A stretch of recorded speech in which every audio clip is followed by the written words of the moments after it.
Hello everyone, hello, welcome. Thank you for joining me in class today. My name is Mr. Aegis and I will be your homeroom teacher for this lesson. Come on in and find your seats if it is your first time. I am a health teacher and I stream first time playthroughs and lessons in health and wellness. Today's lesson will be on nutritional supplementation, but before we get to any of that, how are you all? Hello, Neraudia, welcome. First time here. Hello, Bit Shepherd, thank you for the 6 months subscription. Makes me feel so good. We didn't get to see your alert because of being in the starting screen, so let's play that now. Welcome. You've got mail. There we go. How has your weekend been, everyone? So far, at least. We still have some hours left in it.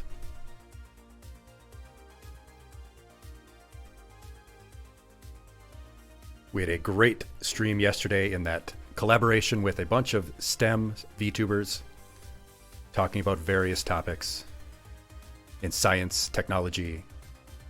Bit Shepherd, you bought the wrong PVC pipe earlier and you have to return it tomorrow. Yep, mistakes were also made there, and you just got to get it right back on the horse.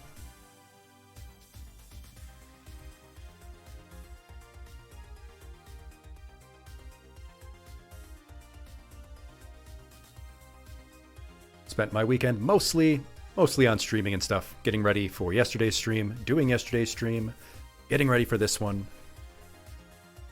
Had to clean out the ferret room. There was lots of work to be done. And still have to get ready for classes next week, which is, 14 hours from now.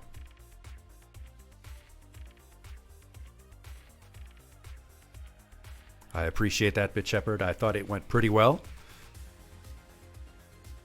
I thought I was rather professional. My topic was not as science-y as cryptography or biology, but I think just as important.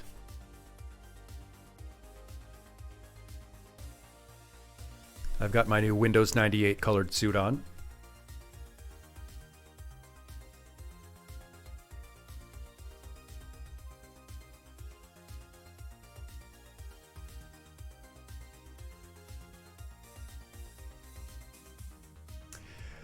Yeah, there were some great questions asked a bit. I think a lot of people have questions about that topic, but it affects everyone.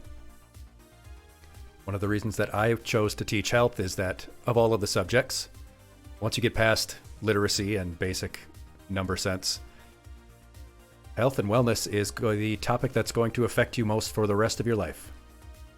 You may never need to know how to do a titration. You may not need to know what the War of 1812 is about. But what you know and the skills you have in keeping yourself healthy will affect you for the rest of your life. So everyone can benefit from better sleep.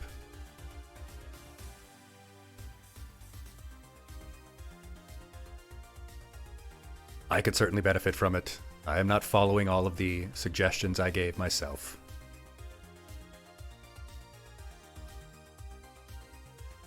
Of course, I get lots of suggestions on how to improve things in life, and I don't follow them all. Get suggestions on how to better self-promote myself here, and don't always succeed. Welcome, Pocket. Thank you for joining us today. It's good to see you again.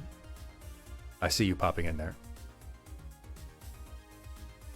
One of the other great benefits of stream avatars. I can see you teleport into class.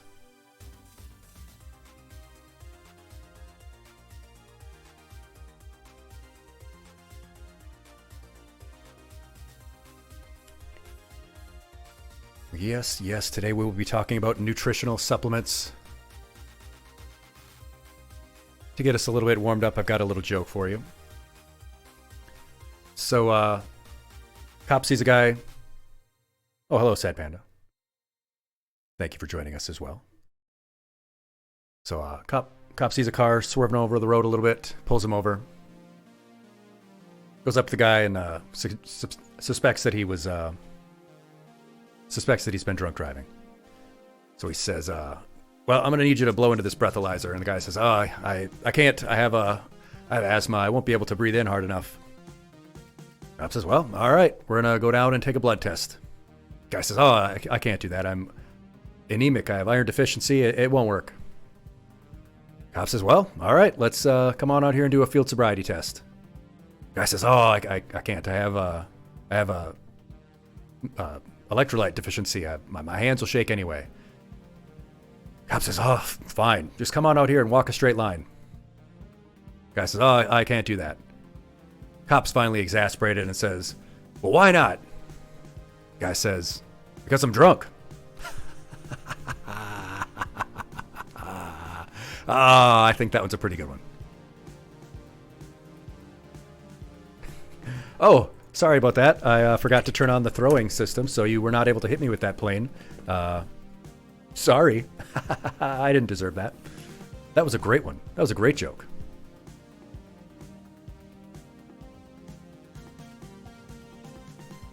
And of course, what's the best supplement for making a new friend?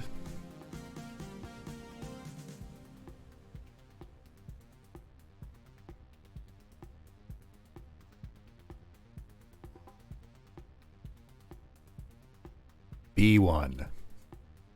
Get it? The best supplement to make new friends is to be one. Isn't that great? I like that one too.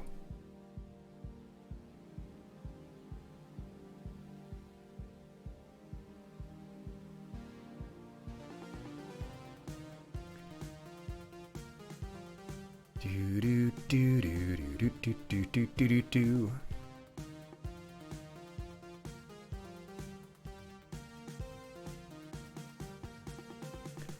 I haven't decided what game we should play after this. I think it should be Elden Ring, right? Now that we're back in the groove a little bit. Hello, Sad Panda.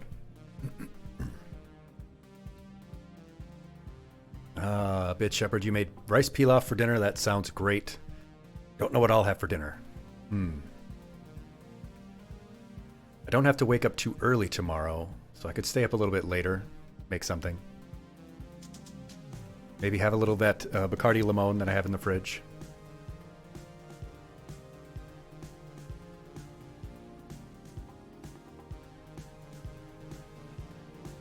We will, of course, also go and visit with the class pets. We will go and see Moki and Ori later. They got their room nice and cleaned up.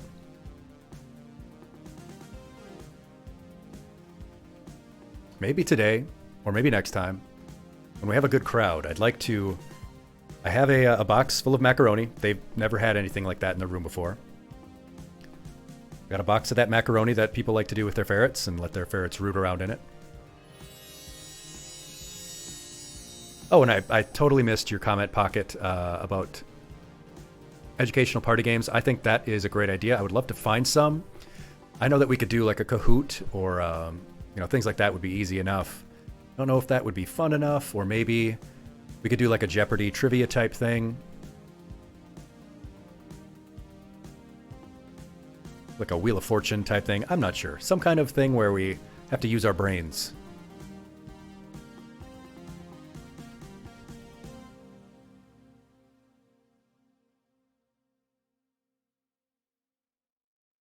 That would be a lot of fun. I'm interested in that. A little more in the educational side of things, and I would like to do that kind of symposium again. I just got a message from another streamer talking about something for May in Mental Health Awareness Month. I think that would be great. But yeah, collabing with them as a group or individually. As I've told you so many times, I don't know a whole lot of other streamers. I just started doing this because I felt like it. And I wanted to see how delivering virtual lessons could work. So if you have VTubers that you love to see, that you think might be fun for me to collab with, let me know and I'll check them out, watch them, see if they would be interested. Yeah, Pocket, collab Jeopardy might be a pretty good idea.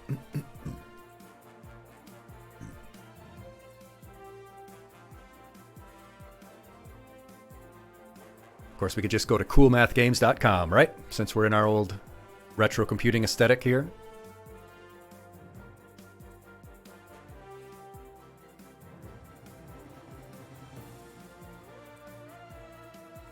I could see that being fun.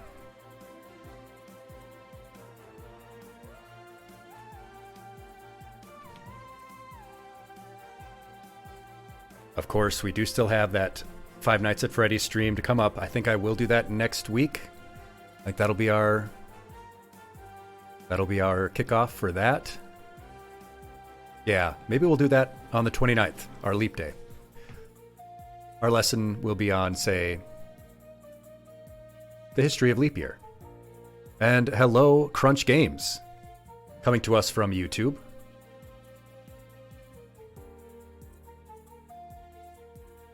Yeah, GeoGuessr is also a good segment. Nice to see you, Crunch. Welcome, come on in. I see that's your first time chatting. For those who are new, my name, as I said, is Mr. Aegis. I am a teacher in the real world and I teach health lessons here in streams and first-time playthroughs. Today's lesson is on nutritional supplementation. And then I think we will be playing a little bit of Elden Ring. Now that I've finally beaten it, we can go back and catch all of those bosses that we've missed.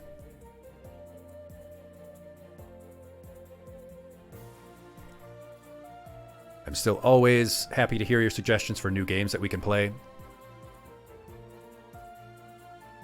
I have a big backlog, and you can, of course, check out the games that I have available already.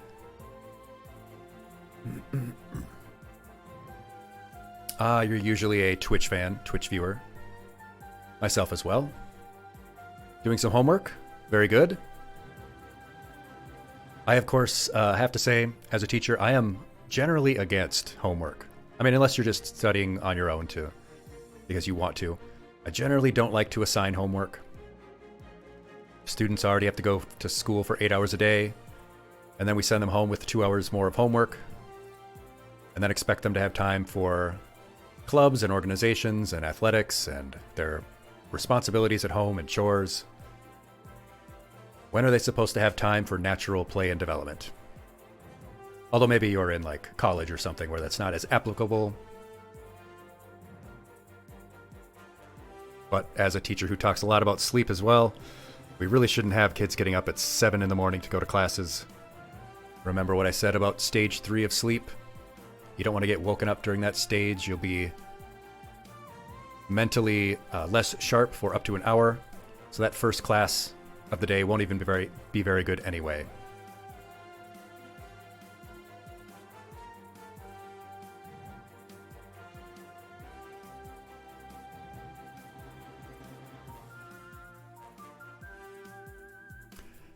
Oh yes, certainly, Pocket. There are some subjects and types of assignments that are certainly beneficial to do that. I feel like kind of the majority of the homework that I see kids getting today is just stuff that they should be doing in study hours, and let them have natural play and development outside of that. I think projects are great. You know, things that they can do at home that are more fun or that they can do over time, over a weekend or something like that. You can't hear me, Aurora? You're at war on a tiny ship?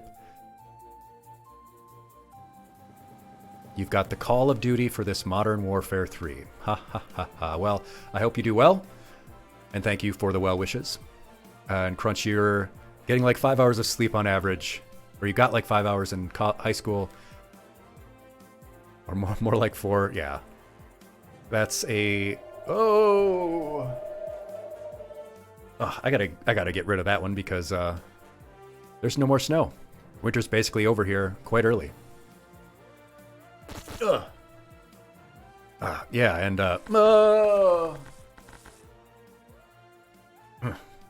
thank you for the hearts, Spit Shepherd, and thank you for those spitballs, Aurora.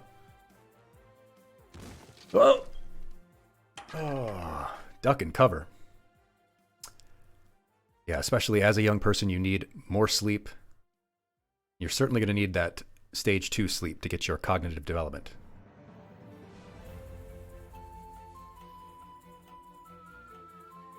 It just snowed where you're at a few days ago, Crunch?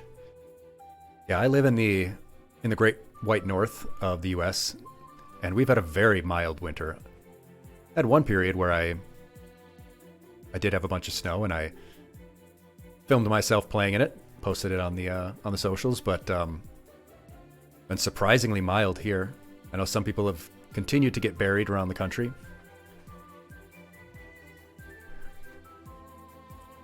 Yeah, we had there were events here that are normally, you know, winter events, cross-country skiing and such. There was one that I considered volunteering for that happens here every year for para-athletes, athletes with disabilities to go on snow skiing. There just wasn't enough snow and they had to cancel it. It was a big shame. Aurora, your sleep pattern is now American. Well, are your eating habits also American?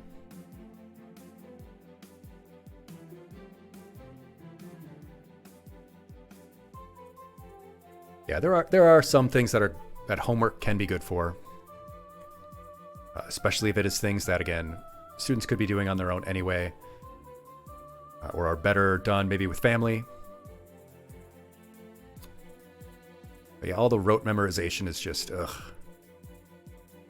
You had a really warm winter as well, Crunch. Been very odd. Yeah, actually around here, I mentioned, see if I have the picture I can bring up. Yeah, let me bring this picture up. So this,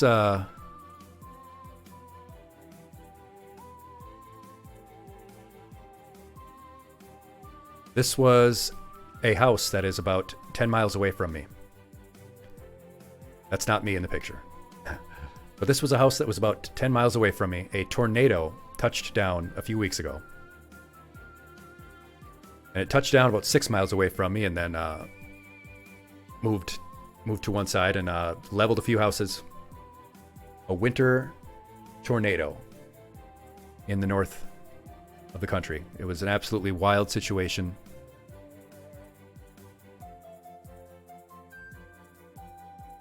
Yeah, classic winter tornadoes.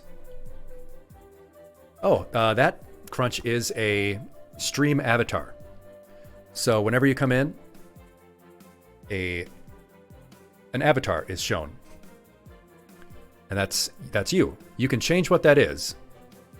You can pick anyone you want from among the list.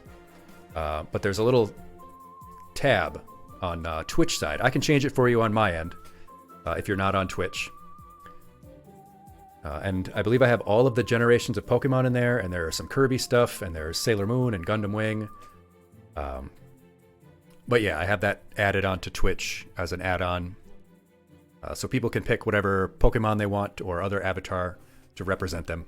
And there are little games that they can play, little commands that you can use.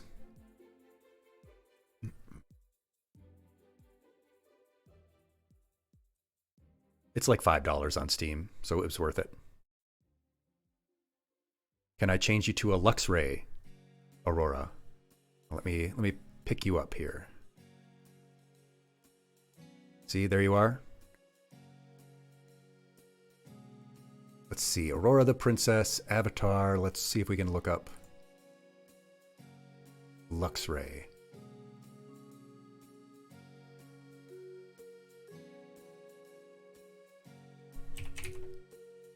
No, unfortunately, I do not have Luxray.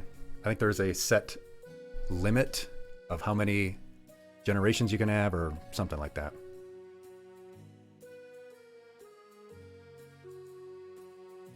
What ones do I have?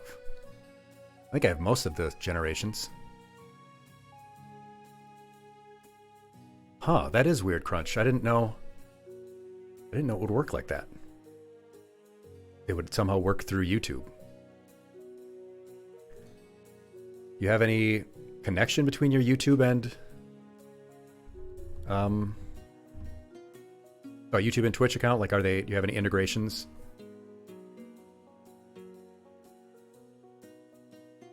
And is that for Crunchwrap Extreme? Yes, I do have the chats merged.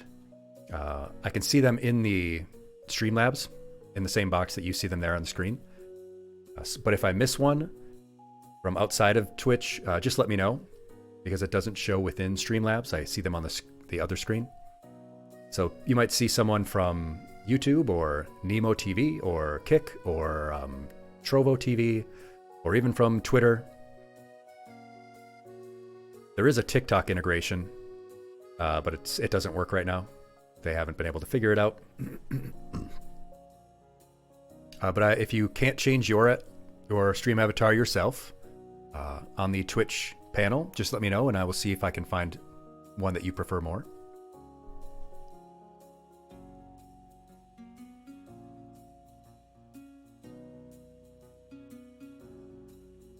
Yeah, it is pretty cool that you can merge the chats. Oh, yes, Discord Crunch Games. They might both be there.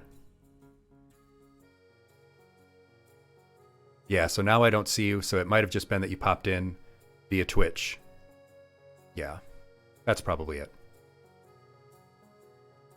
Still pretty cool, though. Yeah, I love the stream avatars. And I think I've done a pretty good job setting all this up. You know, with no experience, not really knowing anything about what I was doing, just sort of learning by doing it, trial and error. I feel like I'm quite professional at this. Yes, yes. And thank you so much, everyone, for the kind comments about the STEM collab. I felt like I was pretty well prepared for it, and that the particular topic I had was not as sciencey as the rest of them had, but I think I presented it quite well, and everyone loved my Windows 98 theme. Ah, there you are. There you are. I'm going to give myself some gold stars for being so good at this.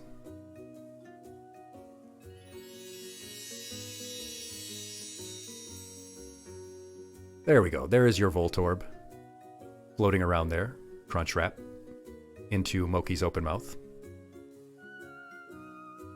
Yeah, there should be a Twitch panel underneath the video screen that you can click on and select whatever Pokemon or Kirby character or Gundam character or Sailor Moon character that you like. If anyone has other ideas for things that I can add, I will try and go back and add more Pokemon generations. But there are some other media franchises that you can put in there. But I don't know which ones you guys like, so just let me know. And yes, bitch ever. There were some very wild topics there. I think the Purple Heart is the stream stickers. Is that right? Yeah, and there is Moki's face. There is Moki's face. Duk, duk, duk, duk, duk, duk, duk, duk. Let me... Actually, I will open up Twitch myself and see how it looks.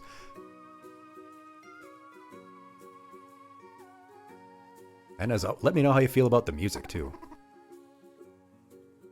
So if you are watching the desktop, it is just under there, under the About section. Yeah, so it's not one of those little buttons on the screen. It's a full panel underneath the bio and stuff,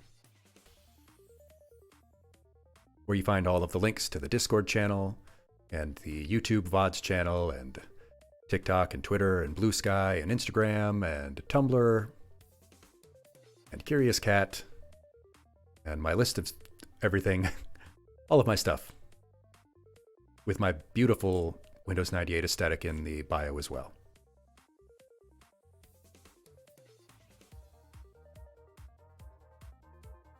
God, I love the Hat in Time soundtrack so much.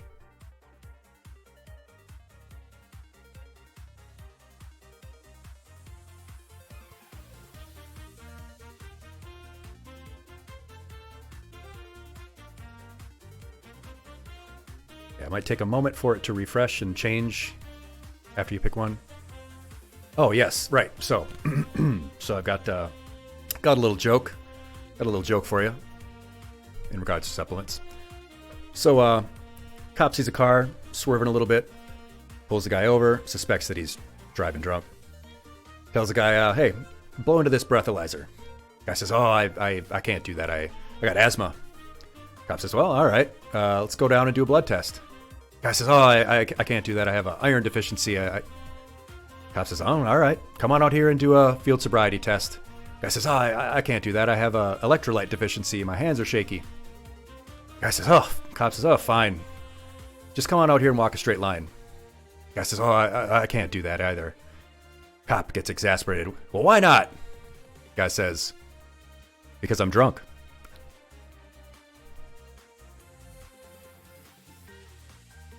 Oh, that's a good one.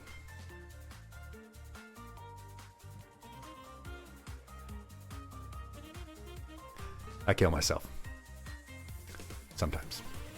And then, of course, there is, the best vitamin for making new friends is B1. You want a new friend? B1.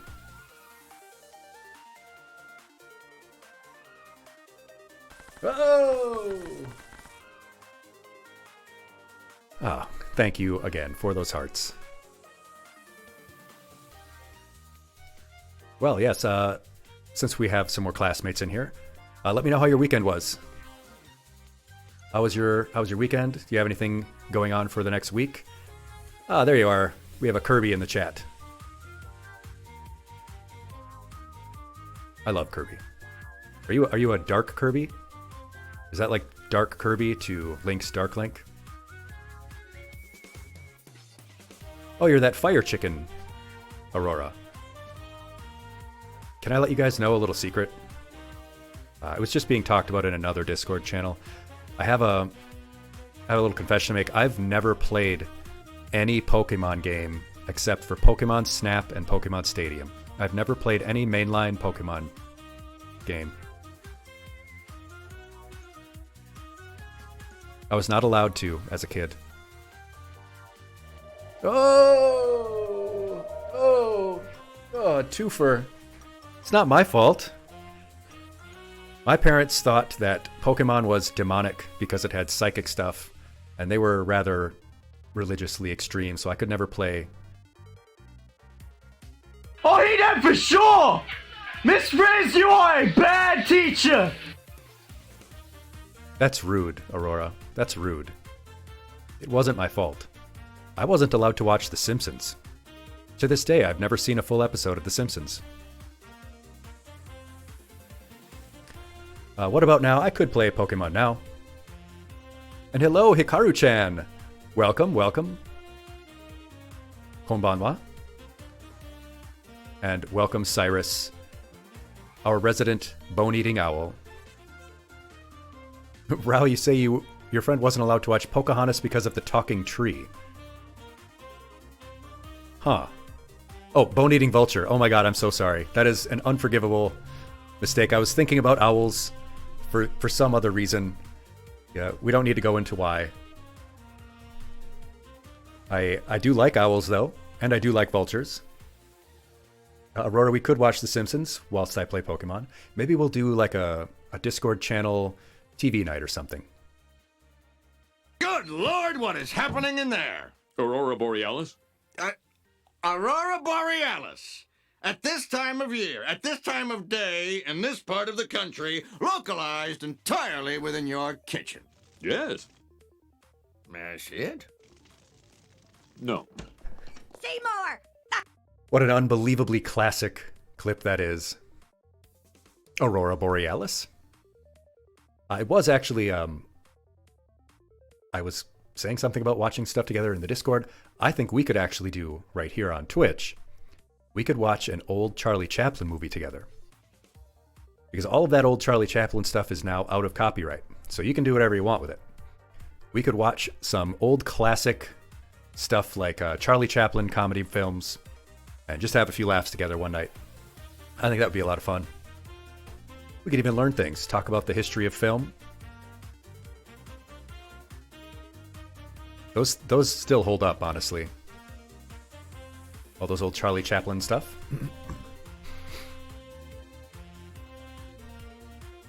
By all means, though, please join the Discord so that you can yell at me whenever I'm not doing well, and tell me the games that you would like to see me play, music that we can add to our playlist, activities that we can do, people that we can collab with, all kinds of stuff.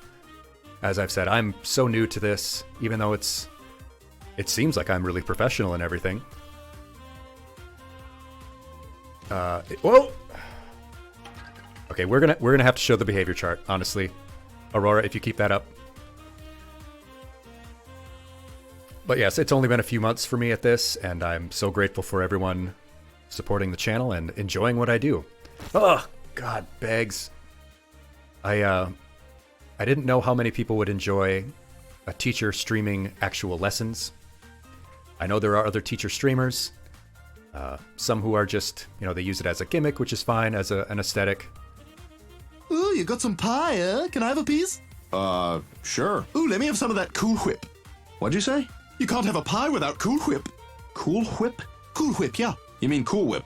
Yeah, Cool Whip. Cool Whip. Cool Whip. Cool Whip. Cool Whip. You're saying it weird. Why are you putting so much emphasis on the H? What are you talking about? I'm just saying it. Cool Whip. You put Cool...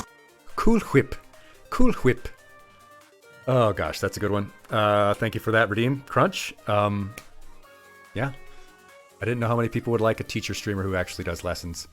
Most people just use it as a gimmick, where they touch on topics briefly.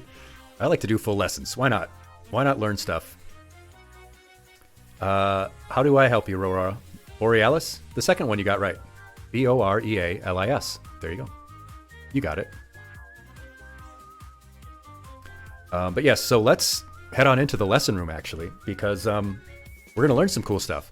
Beforehand, though, Aurora has been very bad. Aurora has been a monkey wrench. So we're going to have to move Aurora's...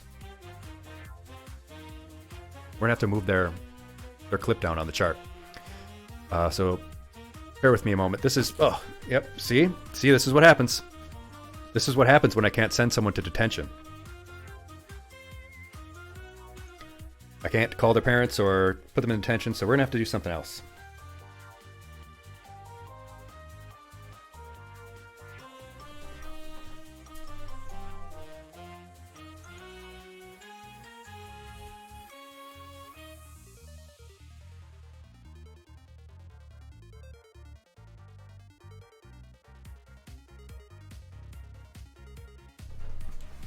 All right, well, you forced my hand, Aurora. Remember, I am always willing to forgive and forget, but sometimes when you're disruptive in class... Yeah, get all that brattiness out now because we're about to have our lesson. And I want everyone to be good so that we can go and visit with Moki and Ori later. Doesn't everyone want to see the class pets?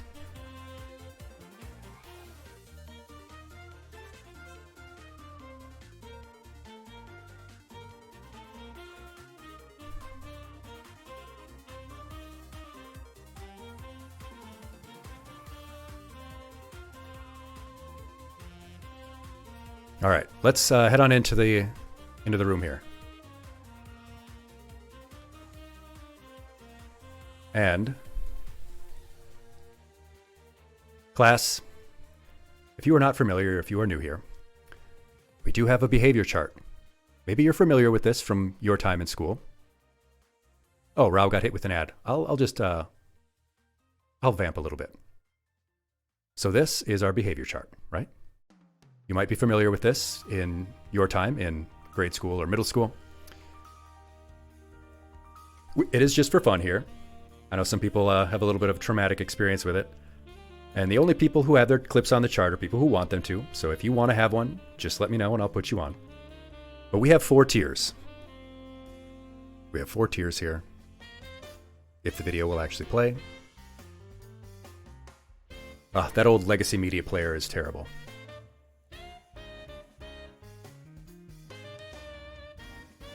You are a good noodle, Hikaru-chan. Don't worry about it.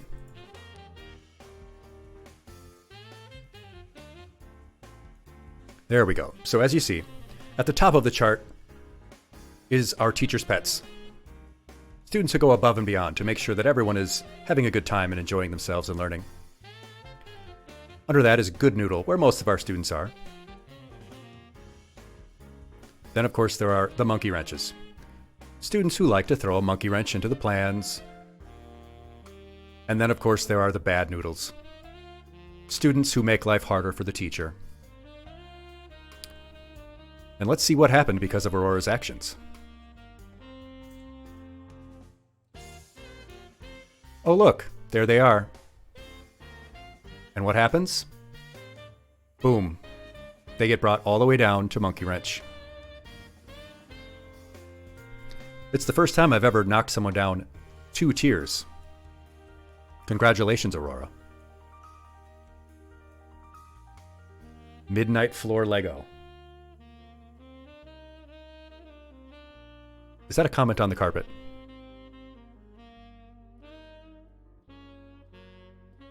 Yeah, so if you don't have your name on a clip and you would like it to be there, let me know. I will make you one. Everyone starts off at Good Noodle. Who was the bad noodle? That is Punished Bags. That is Punished Bags. And I know that they can do better. I know that.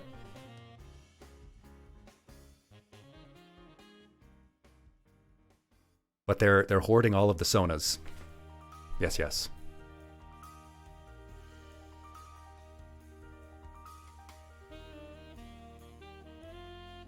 Yeah, Aurora did make it all the way up to Teacher's Pet because they were being so nice and helpful. But they were such a brat today, so... hey, what happens, happens. Your back is sore, Cyrus. You want to call into work tomorrow? Oh! Oh, thank you for those hearts, Cyrus. Why don't we go ahead and get our lesson started? And you can ask questions and interject anytime you want. Don't worry about it. We're all just here to have a little fun. If you want to learn too, that's just fine. Up to you. Feel free to interject. You don't have to raise your hand. I'll be talking, giving lessons, but we can just talk too. All right, so class, it is Sunday, February 25th. We're going to be talking about supplement, fact, and fiction. Of course, we've had our welcome period and had our chat. But I actually want to ask you a quick question. Why is it, do you think, that I always tell some jokes at the start and ask you things like, what's your favorite candy, class? In fact, I'm going to do that right now. Why doesn't everyone here tell me what your favorite chocolate is, your favorite chocolate candy is, and what your favorite other candy is? You know, like sugary candy, hard candies, those kinds of ones. I have to change the date. You're right. I was going to play this or do this stream yesterday, but we had that big STEM collab instead. But why do you think I ask questions like that? Little icebreakers like that.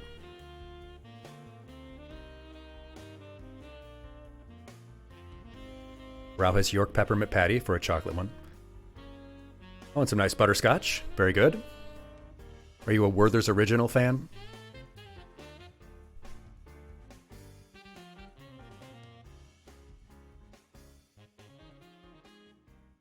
Oh, you missed the question, Hikaru-chan. We're doing what your favorite chocolate candy is and what your favorite other candy is. You know, harder candy, like licorice, non-chocolate type candy. And asking the question, why do you think I always ask questions like this at the start of the class? Where we do our little icebreakers and tell a few jokes and do questions like that. Reese's Cups and Jolly Ranchers for Bit Shepherd is a good combo. Kit Kat, I think Kit Kat is a great one. I think they're so light and easy to eat. Hikaru-chan. Oh, Sour Patch Kids. Great, I love gummy candies. Rao has some good answers to the question. It sets the mood and gets you engaged, gets you focused.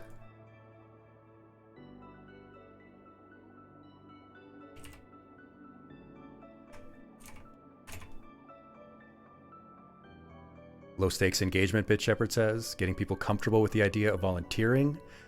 Also very good answers. Sad Panda has white chocolate Reese's. Ooh. I do like white chocolate. You said Haribo gummy bears. That is actually one of my favorite candies. The Haribo stuff. I love the Star Mix. Because the Star Mix has all of my favorite ones. There we go. Sunday.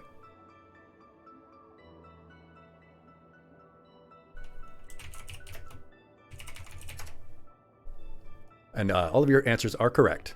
It is things like low stakes engagement, getting people comfortable with talking and volunteering their answers, and getting people ready and focused. It's also about creating community. It's hard to do so in a virtual environment. It's easier to do in person in a classroom. But these kinds of questions, what are your favorite chocolates? We asked once, if you could be in any Olympic event, what would it be? If you could go see any major sporting event, any championship, which one would you want to go see? If there's any place in the world that you would love to go see, questions like that. I ask questions like that at the start because that is a way to develop community, to get people thinking about their likes and dislikes and seeing other people's likes and dislikes, seeing the things that they're interested in. It helps you to see the other people in the class as other people. They aren't just names on the screen. They aren't just another avatar or username. That's another person there. So that's one of the reasons why I always ask questions like that.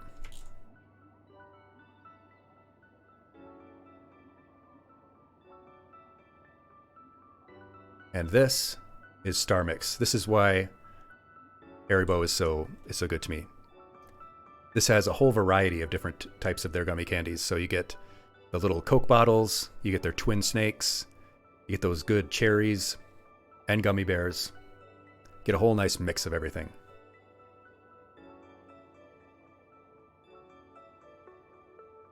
Bitch, everybody say Reese's has to calm down on their product selection. Yeah, they've got so many. I guess it's hard for them to, it's just chocolate and peanut butter. How can you, attract people without new gimmicks? Yes, this is a Canadian version, as it has the French translation there as well. Confissiere Gélifier. I believe I pronounced that correctly. But if I had to pick just one Haribo, it would probably be the Twin Snakes, because it's got a little sweet and a little sour to it. Yeah. All right.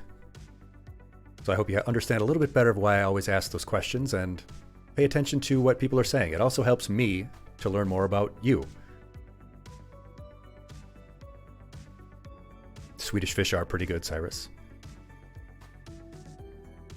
you're going to be in charge of esports at work. So yeah, for sure. I would go and see that. Go and see you manage those. All right, so let's get back to the lesson. You can keep talking. You can keep chatting. I'll keep interacting with you all. Hikaru-chan, you struggle with sweets. Never been a really big fan. Yeah, we all have to find our own sort of favorite way to treat ourselves. All right, so we've had our welcome. We've chatted for a while. And you know how we always start off? We start off with a little learning check. Me asking you if there's anything in particular you want to talk about. Any of the skills and lessons that we've learned recently that you want to talk about or have you applied in your lives lately. I see we now have 3 Sailor Scouts in the class. I love to see that. We have Sailor Jupiter, Sailor Mercury, and Sailor Mars.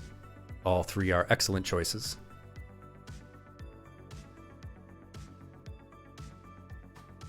Our most recent topics were on things like budget-friendly, healthy meal planning. We talked about the sleep health again, things like that.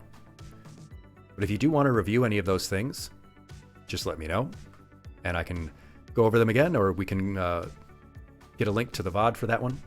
Rao, you've been using the power of the nap. It is a very powerful tactic. As we said, it can help improve mood, memory, and cognition. Good. And what we do next, of course, you are familiar with the fact that we do our breathing practice. Bit Shepherd, you say the sleep lesson was a good catch-up? Yeah, I think that's one that you can always stand to get a little reminder about. Cyrus, if you had an animated sprite of Annabelle, maybe they do. I'm not sure. We could probably check that and see if they have other forms of media that we could add. But we're going to do our breathing exercise. What we always start off our lessons with. Oh, Annabelle's one of your characters. Yeah, I don't think they'll have that one. Maybe if you could make an animated sprite, it could be added.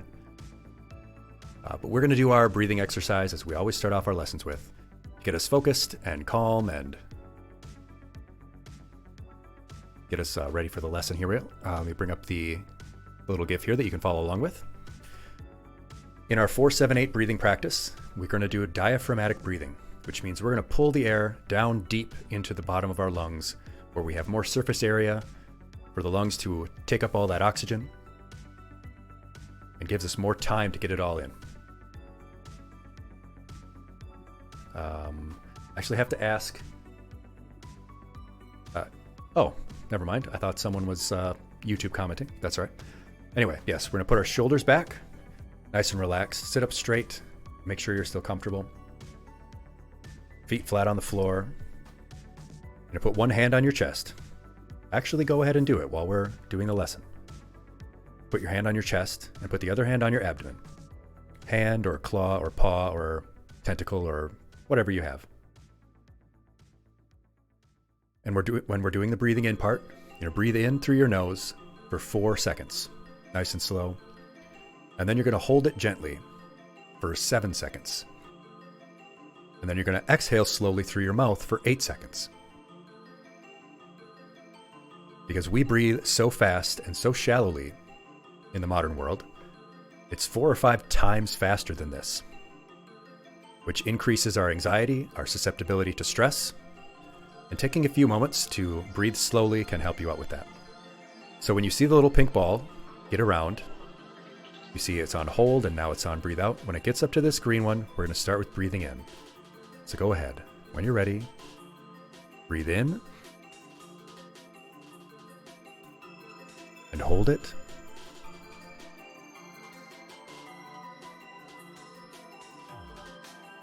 Slowly breathe out. Let it all out. Completely empty your lungs. Comes back around. Breathe in. And hold it. Hello, Ralsei. And breathe out. And we'll do one more as it comes back around. All the way out. And breathe in. And hold it.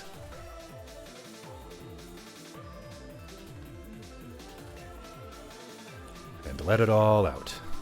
All the way out, empty your lungs completely. And there you go. Just 3 breaths. Just 3 breaths in that full minute it took. That is a great exercise that you can do whenever you're feeling stressed or anxious. It's a great one to get yourself relaxed before bed. Also good in the morning to get yourself acclimated again. Yes. But now I think it is time to let the lesson speak for itself. So I'm going to start off.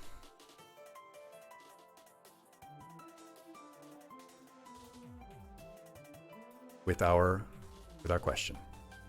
Question that's going to guide our lesson here today. What is a supplement? Let me begin with a standard disclaimer. I'm not a medical doctor. My expertise is a master's degree in health and fitness.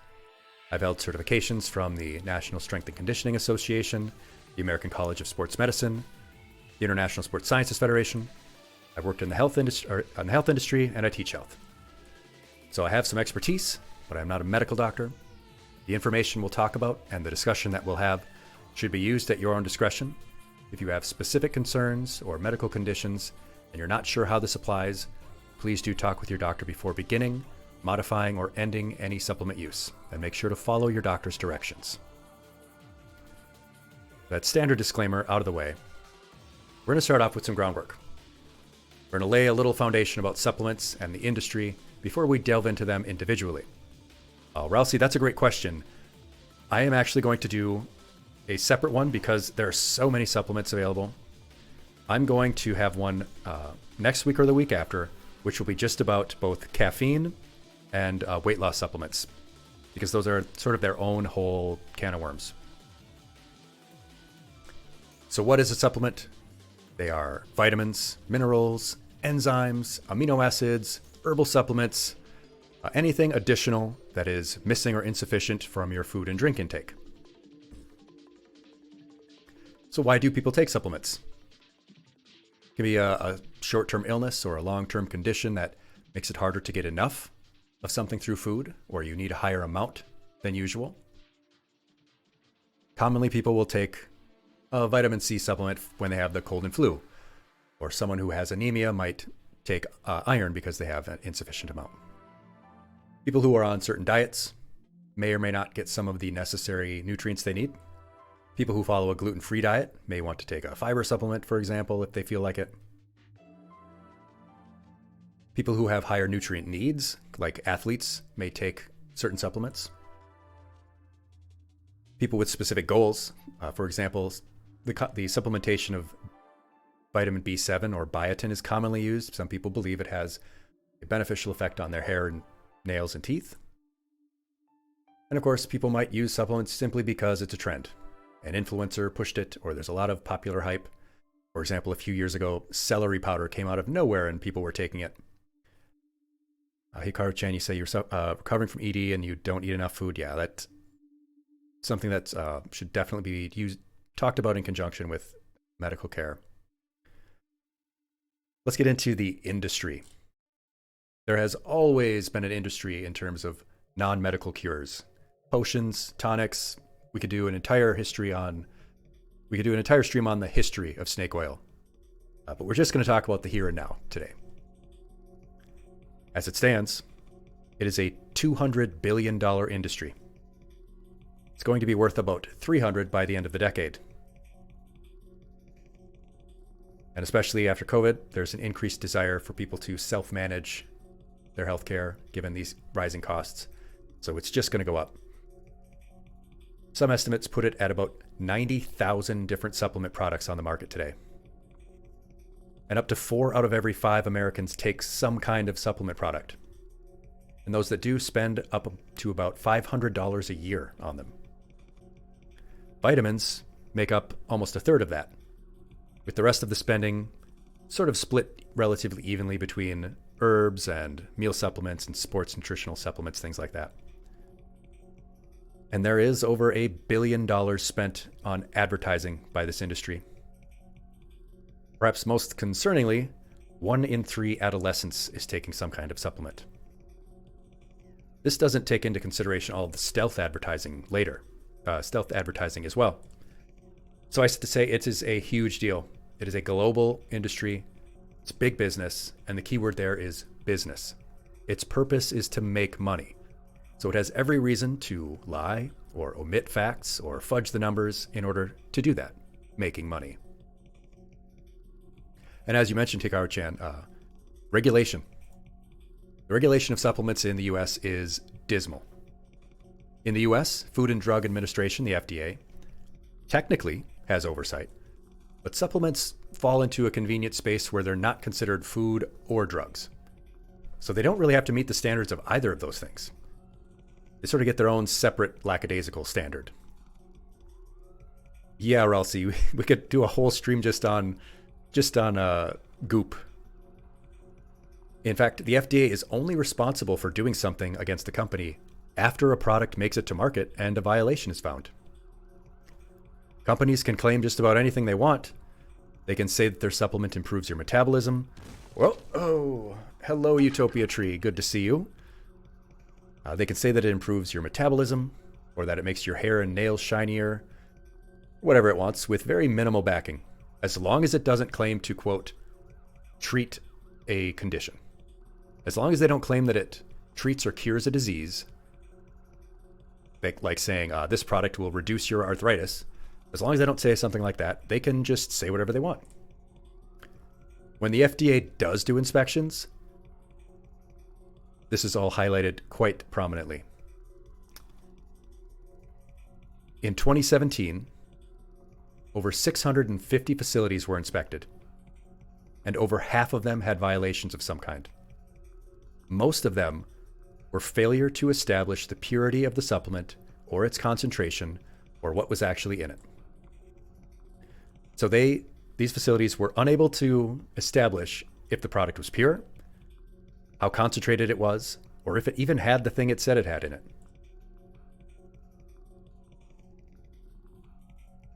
Yeah, Cyrus, good point. Head On is a great example. People said, oh, put this on your forehead, and they had those annoying commercials. It didn't do anything. It doesn't actually reduce headaches. And whether these ingredient issues are because of supply chain issues or mislabeled ingredients, the end result is just poor quality control. You can't be confident as a consumer that you're getting what you paid for, whether or not it does what it actually claims. If we go a little bit farther back in 2015, in the state of New York, they had to take aim at some of the biggest retailers, like even Target and Walmart. They found that 4 out of the 5 herbal supplements they tested did not have any of the herbs that they claimed were in it. What they did have were fillers, powdered rice, some of which could be dangerous for people with allergies.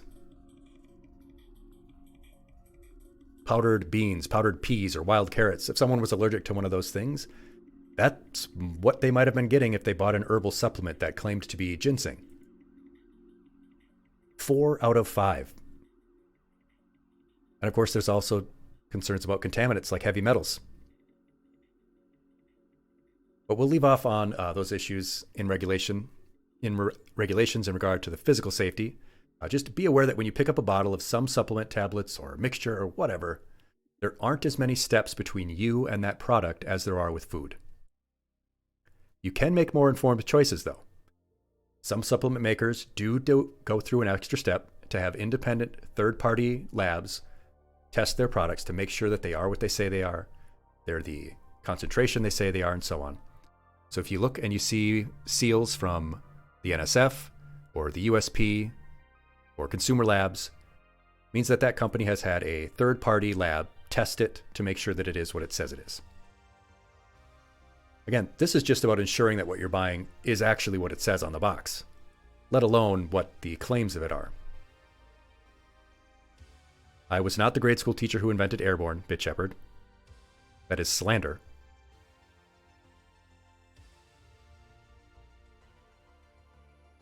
Let's get into the marketing part of it, though.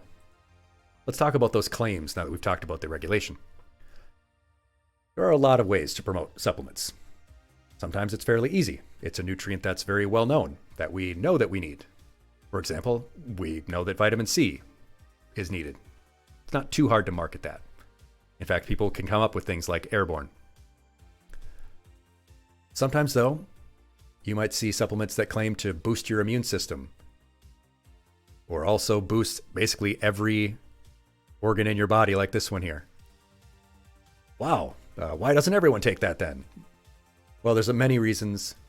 There's a reason so many of these supplements use language, specific language like boosts or supports or enhances, because these are vague, wishful statements that they don't actually have to back up with clinical facts.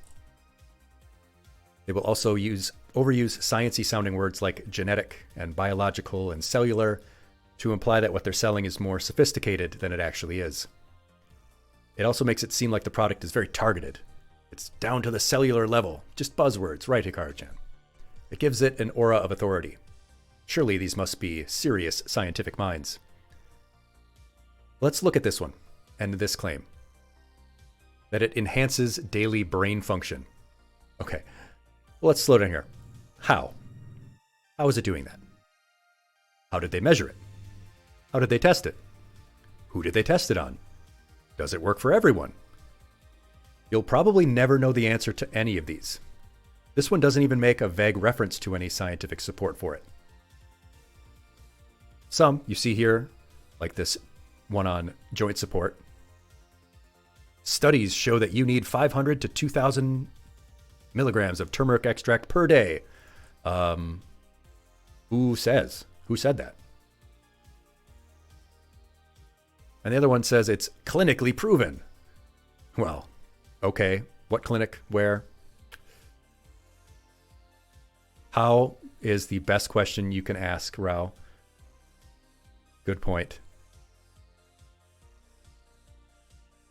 We can continue on with the snake oil part. Supplement makers can drum up buzz over any compound, new or old, in a variety of ways that you see here. First is selective reporting. They can find a study or even commission one themselves and thus have a conflict of interest. Then they can report those results, but just the parts that make their product look good and downplay the rest. Seatbelts, everyone! Please let this be a normal field trip. Hello, BioSteampunk. Welcome. Thank you for the raid. Thank you for taking your class on a field trip to mine. For those of you who are new, my name is Mr. Aegis, and I am a health teacher, and I teach health lessons here on stream as well. And I stream first-time playthroughs of games. Today, I'm giving a little lesson on nutritional supplements, a topic that I have a good deal of knowledge about, and something that I want to help people understand because a lot of people... Whoa, God! Almost hit me with the desk there. Yeah, we were talking about snake oil. We were talking about... Seatbelts, everyone! Please let this be a normal field trip. Welcome! It will not be a normal field trip. Hello, Raiders. Can I get a shout-out to both BioSteampunk and Trevally? Oh my God! Everyone, please Another let one. this be a normal field trip. It will not be a normal field trip, no. Thank you for all of these raids. My goodness. Stinky Cat raid. If I can get my mods here to give you a shout-out, good Lord. My name is Mr. Aegis. I am a health teacher in the real world, and I teach health lessons here on stream along with first-time playthroughs. We're talking about supplements and snake oil today. I knew the moment you walked in, Sour. I knew. This one's a troublemaker. He's gonna break my... It's gonna break my stream. The vibrations didn't tingle, though. The vibes were off. The vibes were off.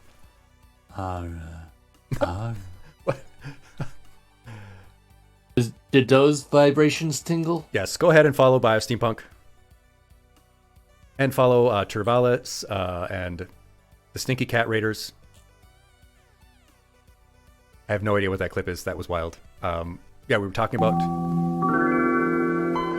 Ilias Cat, thank you for enrolling in our class. Good to see you. Good to have you here. Find your seats. Not a problem at all, Ilias. I know that I definitely need to do all those things when I finish streaming. Thank you for bringing your class to mine. Is it the moment that I come out this door, is he going to come right back? Yes, he is definitely going to Is come that right what's back. going to happen? I swear to God, Yep. is that what happens? That's what's going to happen. Don't open the door. Don't open it. Hello, kid. I swear to God, I'll give you a come. You know, I'm going to come out. I'm going to come out. That was a mistake. Nope. Fucker! Yep. There you go. See? Of course! Yeah, that's what happens. If you are new and you are not familiar with stream avatars, you can change the little character that you are on the screen in the panel just below the video.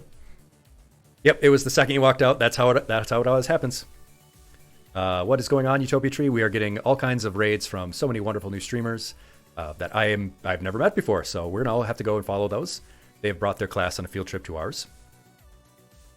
Absolutely chaos, Hikaru-chan. Yes.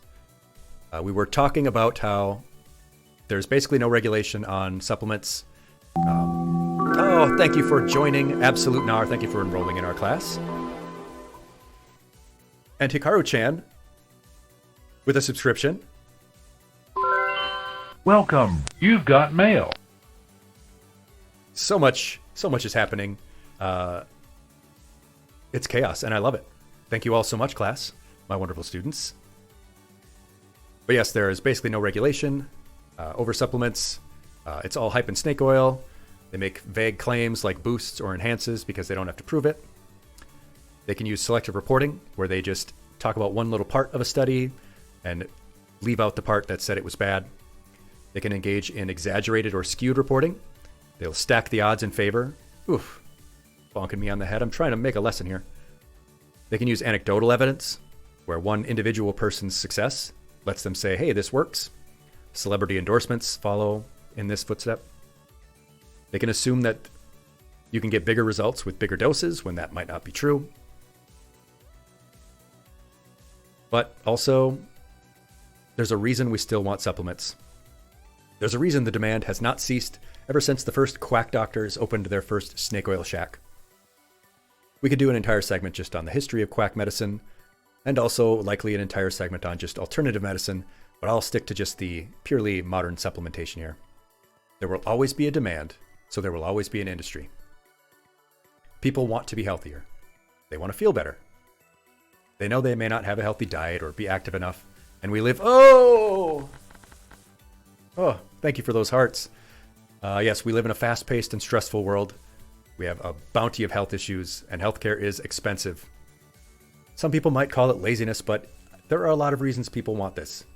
Yes, we have a desire for a quick fix, but that's a human fault, and it's being exploited by an industry packed not only by major pharmaceutical makers and retailers, but also by a bunch of aspiring fraudsters and con artists. Just about anyone can start a supplement business. They can commission a white label product line, and they can fuel it with wishes and dreams at your expense. I don't know if you've ever seen this episode of C-Lab with the Stimmy tax. Probably the funniest episode of the show. But it's not all doom and gloom. There are some things that are beneficial. There are some things that are helpful for you, that do work. But which ones are they? Like I said, there are about 90,000 supplement products on the market. So which ones are any good? Let's first just talk about the vitamins. The simple ones. Yeah, Stimutax. Biosteampunk, absolutely. Go ahead and have dinner. We will see you later. I'll briefly touch on these vitamins. You know them, you love them. Vitamin A is a fat-soluble vitamin, meaning that it gets stored along with the fats that you eat. So if you take too much of it over time, it can build up and cause harm. We rarely have a deficiency in vitamin A. It's pretty unlikely where we live. You get plenty of it from your diet, usually. People who have Crohn's disease or ulcerative colitis or celiac disease may benefit from it, but their doctor would probably tell them about that. There are actually 8 B vitamins. They are all water soluble. But there are 8 B vitamins: 1, 2, 3, 5, 6, 7, 9, and 12. So it goes up to 12, but there's actually only 8 of them. Yes, Ukara-chan, good point. Thank you for bringing that up. You may not have a deficiency in the sense of not getting enough. You may have a deficiency in the sense that it might not be stored properly, which is generally something that would, your doctor would let you know you have insufficient fats in the diet. Generally something that can be resolved with diet changes. Some individual B vitamins are touted for a lot of things. I mentioned biotin, vitamin B7. A lot of people take that for hair and nail health. They think it makes their hair and nails shinier. But the only supporting research we found for that is that it helps people who have a genetic deficiency or some other medical condition that affects their hair or nails. There's little evidence that if you already have relatively healthy hair and nails, that it's going to make it better. Vitamin C is another water-soluble vitamin, and we know it. We love it. It's an antioxidant. It's important. It helps in wound healing. But do you need more than you're already getting in your diet? Pretty unlikely. Deficiency in vitamin C is really rare. Does it help with common illnesses like people believe? If you take vitamin C, will it keep you from getting colds and flus? Not really. There's some evidence that it might make a cold more tolerable. It might make it end a little bit sooner. But there really just isn't enough clinical support for it. Vitamin D. This is the first one we're going to talk about that you might actually benefit from taking. Obviously, it's important for bone health. We know about that. Skeletons need vitamin D. Do you need more? Possibly. Vitamin D is highly impacted by the amount of melanin you have in your skin. People with more melanin generally absorb less UV rays, which means that they might not get as much vitamin D. If you live in a place that has very minimal sun exposure, or you take cholesterol-lowering drugs, you might also have lower vitamin D, and that might actually cause you to benefit from taking a supplement with vitamin D in it. Vitamin E and K, you don't normally hear much about, and that's because those are also pretty unlikely that you'll be deficient in them. They are important things, but those are both generally things you're going to get plenty of from your diet. Minerals. Next we get to minerals. There are a whole bunch of them listed here. I'm just going to touch on 3 that might actually be beneficial in terms of taking as a supplement. Iron deficiency is pretty common worldwide, even in the US, and it helps to transport and store your oxygen, and it's a product of many enzymes. Generally, you find plenty in your diet through meat and eggs, beans and peas. Fortified cereals will often have a lot of iron in them. But sometimes we do still have a deficiency. So that's one that people might take. Calcium does also have a common deficiency in the US. And calcium and vitamin D play important roles together. You're more likely to have a deficiency in calcium if you avoid dairy. Vegans may benefit from taking a calcium supplement. Potassium does have a very common deficiency in the US because we're getting so many of our calories from processed sources. Potassium comes from fresh food. Potassium is critical for your energy systems. In fact, your basic energy system, adenosine triphosphate, requires potassium to function. Cyrus, great point. Cyrus makes a point here saying, with fortified cereals, they literally just add tiny flakes of iron to the cereal. Yes, potassium is also important for blood pressure and maintaining your electrolyte balance. And because deficiency is common, if you're not getting a lot of fresh food, potassium might be a supplement you benefit from. After the basics of vitamins and minerals, we get to enzymes. Digestive enzymes and probiotics are mostly what we're talking about here. An enzyme, if you're not familiar, is a protein, but it helps to speed up chemical reactions in our body. They're naturally produced, we have them in our bodies. You can think of them like gatekeepers.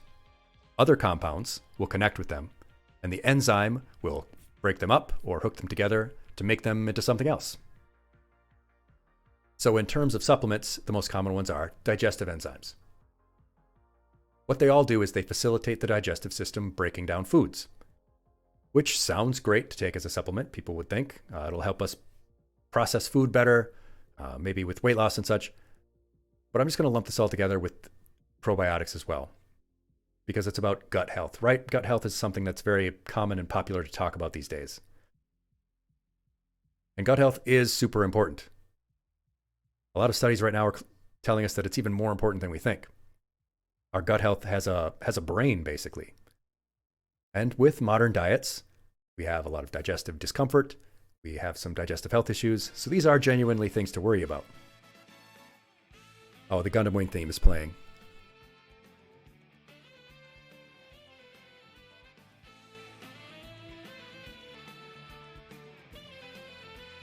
I love this song. I love that show. Bit Shepherd has a question. I've heard of cooking on cast iron increasing your iron intake. And does it change it enough to matter? I don't think it changes it enough to matter.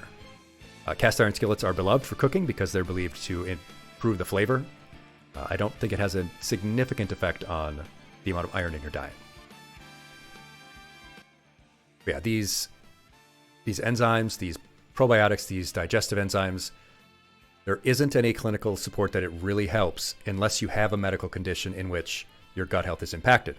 For example, if people are undergoing or have undergone radiation therapy or antibacterials, but that's something that your doctor would tell you then that you would benefit from it. If your doctor doesn't say that, you probably don't need it. Someone with IBS might be someone who would benefit, and their doctor would tell them, hey, you should take this. The next one we have is amino acids. These are the building blocks of protein. They're divided into 3 types. The first type is essential. These are the things that your body cannot make on its own. So you have to get them through food or nutritional supplements. We have to get them through food, and mostly we get them through meat, as meat contains all 9 of the essential amino acids. But combinations of non-meat sources can get you all 9 as well, like rice and beans. Put together, they will give you all of the complete amino acids that you need. The second type is non-essential. These are amino acids that we don't actually need to get through nutrition because we produce enough of them on our own. Sometimes we might need extra because we're sick or under a lot of stress. But the common refrain you've heard so far in all of the things I've talked about so far is that it's usually not necessary to supplement, as you're probably getting enough from your diet and would only need to supplement if there is some other medical condition at play. But the main target for amino acids, the main product consumer base, is athletes. Because amino acids are the building blocks of protein. And so athletes will think, if I take amino acids, I'll have more protein, I'll gain more muscle. The notion that people with a higher overall protein need would benefit from more of these building blocks makes sense on its face. There's a particular set of them called branched chain amino acids, or BCAAs, that are very often taken by athletes. There is some evidence that supplementations may give a small boost to exercise recovery and from intense exercise. However, that is something that a very small number of the population is going to need, because not most of us are undergoing intense, strenuous, regular exercise. Even if you exercise quite a bit, you're probably not going to have any deficiency in this, probably not going to need much supplementation here. Protein overall, of course, you do need to get enough protein, but that's a dietary issue, not a supplement issue. So if you are a vigorous athlete, the first thing to do is assess your protein intake before you start supplementing. But as you see in the bottom there, tryptophan. You've heard of tryptophan. It's the turkey chemical, right? You probably recognize its name. It's also sold in supplement form as 5-HTP, but it's tryptophan. It's marketed as being both for mood improvement and for sleep. The latter, you probably think makes sense given tryptophan's association with turkey and tiredness. And as far as sleep goes, it is true that tryptophan is involved because it's a supplement that is involved in the production of melatonin. However, part of the fact that tryptophan in turkey makes you sleepy is that you're eating a bunch of food on Thanksgiving. You have a whole bunch of food. It's usually right in the afternoon. That altogether is generally what makes you so sleepy on Turkey Day, rather than the amount of tryptophan. Might make a small difference. Cyrus, you say that you were told to get 100 grams of protein a day during radiation and chemo to avoid losing too much muscular weight. Yes, exactly. When there is a specific medical concern, your doctor will probably tell you, hey, this is something that you're going to need due to the medication or the procedures that we're doing. Absolutely. Utopia Tree, yeah. Rice and beans for vegetarians. Yeah, it's OP for vegetarians. Excellent combination. That will give you those amino acids that you need. And they're both packed with protein in terms of veggies. As an aside here, actually, broccoli has more protein per gram than steak does. Now, of course, it's per gram, so you would need to eat a lot of broccoli. But You can get protein from plenty of other sources that are non-meat. Oh, and as for mood, there is some evidence that tryptophan might help with your mood because it might be effective in improving serotonin levels. But this should be considered very carefully because unless there's a good reason, you don't really want to mess with that. If there is a good reason, the first step is not to take a supplement, but to talk to your doctor. In particular, it's also been found that if you're taking a medicine that affects serotonin, like an SSRI, you shouldn't take HTP or tryptophan. Yeah, broccoli is easier to eat en masse than steak. That's a good point. So, again, that common refrain, you're probably getting enough in your diet. And if you aren't, it would probably be best to address a dietary change than to look for a quick fix in a supplement. There are two other specific amino acids I want to talk about because they're very popular right now. The first is collagen, a collagen protein. It's a structural matrix. I didn't put it in the amino acid group in the first part because it's not really for the same purpose. Supplementing with collagen claims to do a lot of things, like your joint health, your hair, skin, and nails, digestion, and a lot more. But your body makes collagen on its own from other nutrients, primarily zinc and vitamin C. And collagen makes up a lot of your joints. In fact, it's the most abundant type of protein in the body. So unless you have a specific concern about those joints, probably not going to be necessary. You could eat more foods that are rich in things like collagen, but this supplement does have hot debate going on in research. So it might be beneficial to take in supplement form. It might not be. The fact is, there's not really compelling evidence one way or the other. One of the biggest ones that people use it for is for skin, and that's the one that has the most compelling evidence. That's the one that it has the most evidence for actually being beneficial for. Not necessarily for joints, but for skin health. The claim is that it increases your elasticity and the appearance in your skin. Other studies have had some conflict of interest or were funded by the cosmetic industry. But yeah, skin is the one area where it does seem to have some evidence behind it. I think collagen is a pretty interesting one that's being studied, but I think it's one that we'll learn a lot more over the next few years as more studies are completed. Of course, if you want to get collagen, you can also drink bone broth. Bone broth is probably the best nutritional way that you can get collagen. Just saying. But there's one other amino acid I want to talk about, and it's glucosamine, usually paired with compounds called chondroitin or magnesium sulfate, but glucosamine. Your parents might be taking this, your grandparents might be taking this. It's widely used. A lot of people are taking glucosamine because of its benefits for osteoporosis or arthritis or joint health. This is another naturally occurring compound, and it does serve as a building block of your cartilage, your ligaments, your tendons, and over time those do wear down, and it leads to discomfort, pain, it can limit your mobility.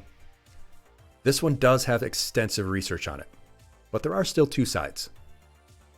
On the supportive side, studies do suggest that it can alleviate pain and stiffness, which then will in turn improve your mobility, which of course is fantastic, and it might help you be able to do more activities, which will then help your overall health. So some evidence that it will be beneficial.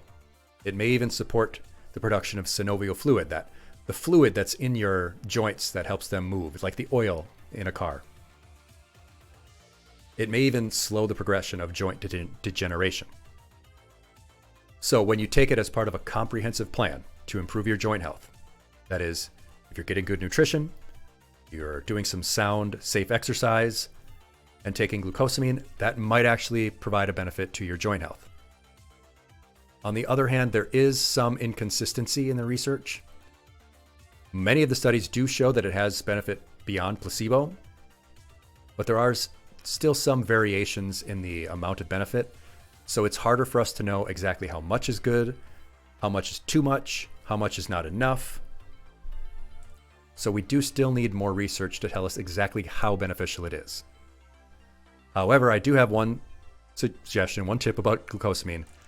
Don't go looking for the most fancy one that has the biggest claims on it. Generally, it doesn't matter.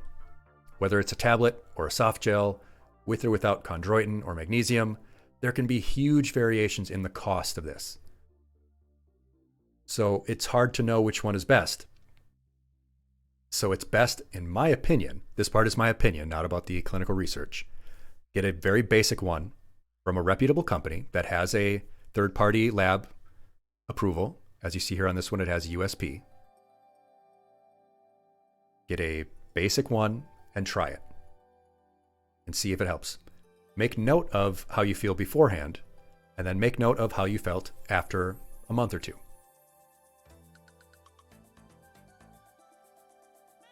But now we get to the big one. The big daddy of the supplement industry, beyond vitamins and minerals, and that are herbs. What you're seeing here on the screen is just a sampling of what's on the first few pages of a search for herbal supplements available. I am not going to discuss all of the 40 ones you see here or the many beyond that. I'm going to pick out some of the common ones that might be of interest and might benefit. Now, like I did a disclaimer at the beginning, I'm going to do another disclaimer here.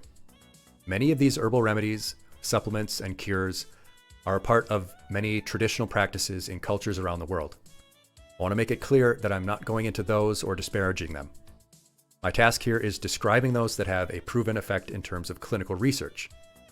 Many of these have significant anecdotal support. Some may in fact have the benefit they purport, but we simply don't have enough research on them yet.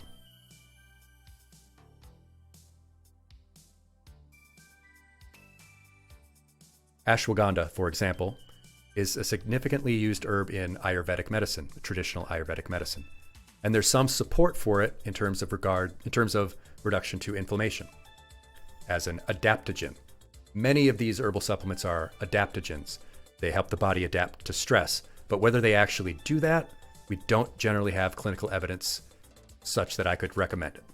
But that is just from the clinical side of things. Again, there are traditional medicinal practices that may use some of these herbs, and doing so in conjunction with those cultural practices is not something I'm talking about here. But let's get into those specific herbs that might actually have some benefit. I'm sure that you've heard of ginseng. I'm sure that you've heard that people take it in cultures around the world for a very long time.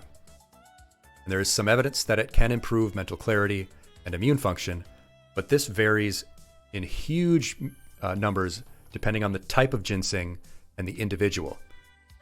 Yes, Cyrus says ginseng is interesting. I totally agree.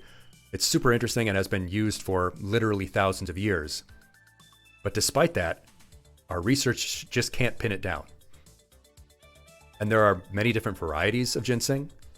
There are different concentrations. We just really don't know yet which ones are the best, which ones will work for you. Everyone has individual differences, but it's relatively well tolerated. It's very unlikely that there would be any side effects or negative outcomes from it. So something that if you're interested in might be beneficial to try. But again, just don't have the exact clinical research on, hey, what's the amount you should take? How long should you take it? How many times a week should you take it? Those kinds of things. Ginkgo, or Ginkgo biloba, has also been widely used for thousands of years, but the evidence is debatable. It might have a benefit to cognition and circulation, but if you have circulation issues, that is again something to talk with your doctor about first, who might tell you it's okay to try some ginkgo instead of going on a blood thinning medication. But if you are on a blood thinning medication, I am because of an injury I had. I have to take a blood thinning medication. I'm happy to talk about that at the end of the stream if you're interested in hearing my story. But if you take medication, ginkgo might increase your risk of bleeding. The other one here is St. John's wort, which is also widely used and beloved by a lot of people for mood enhancement. And there is some evidence that that does work as well. But it has potential drug interactions as well, where if you're already taking some medication, it might have a negative interaction with the St. John's wort and make that medication too strong or reduce its strength. Something to consider and talk to your doctor about first if you are already on some other medication.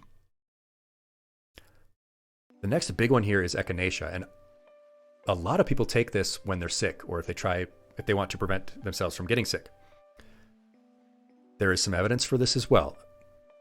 And yeah, it's a common refrain you're hearing. Hey, there's some evidence, but we're not really sure. Basically, that's a lot of these herbs. The best evidence for echinacea says that it might reduce your duration of an infection like a cold or flu.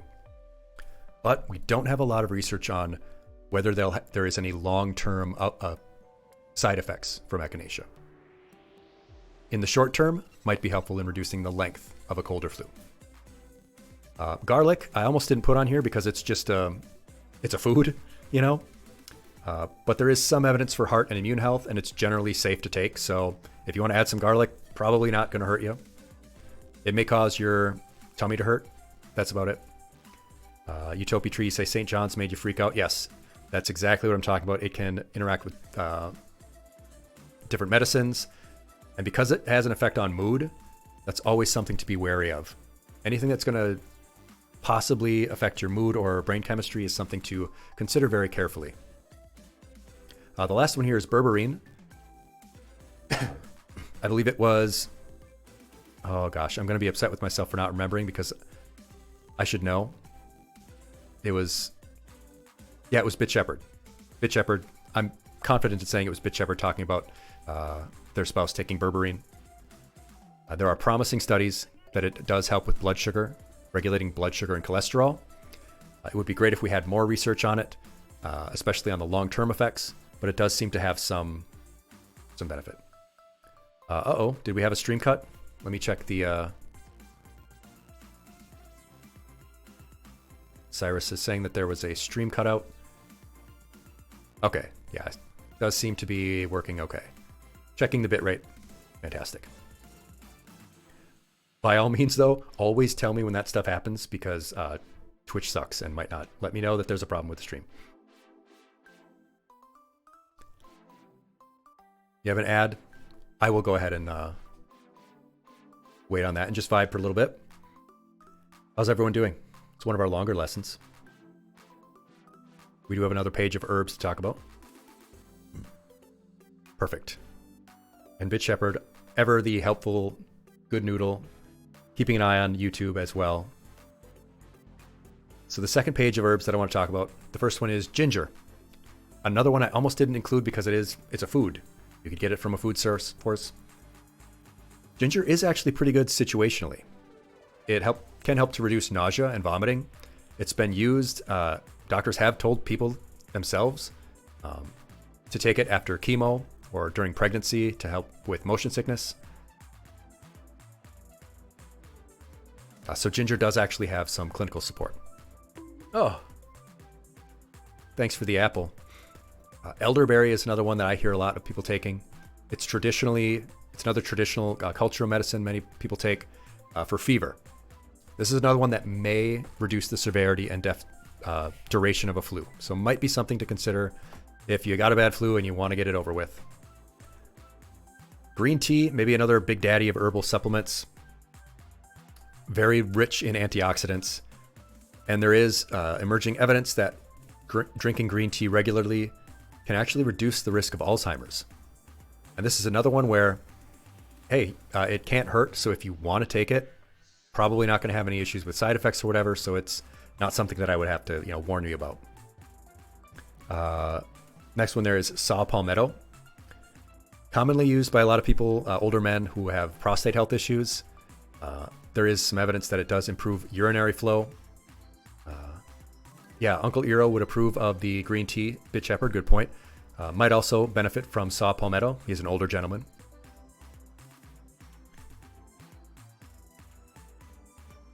The next one I want to talk about here, I have it underlined here because it's its whole other subject, is turmeric. Turmeric is going to get its own page because this one has a lot of very interesting science and research behind it. There's pretty good research that it does help reduce joint pain and inflammation. And this is something I see a lot of people starting to take. People are being even recommended by their doctors. Turmeric would really help your joints. The one issue we have with turmeric...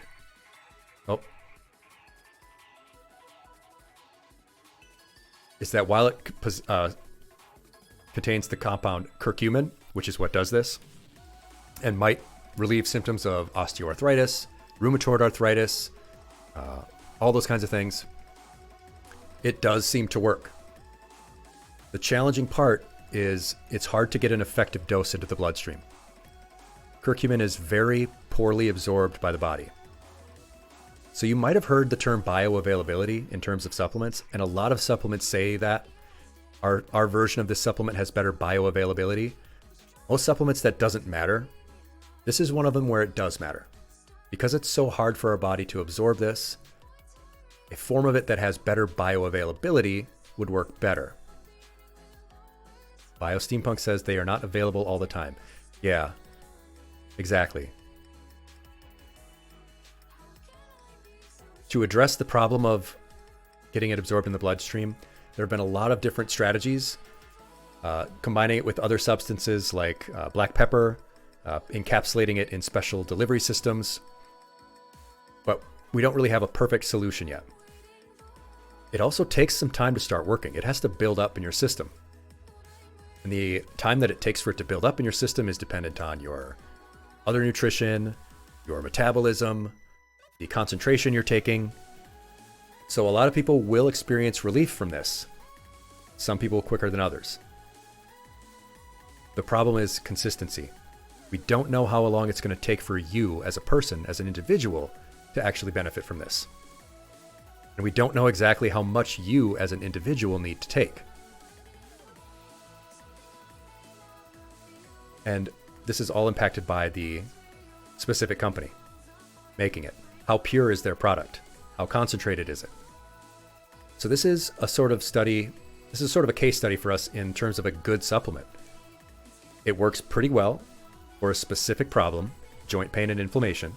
It has a lot of promising research, but how well it works for individuals can vary.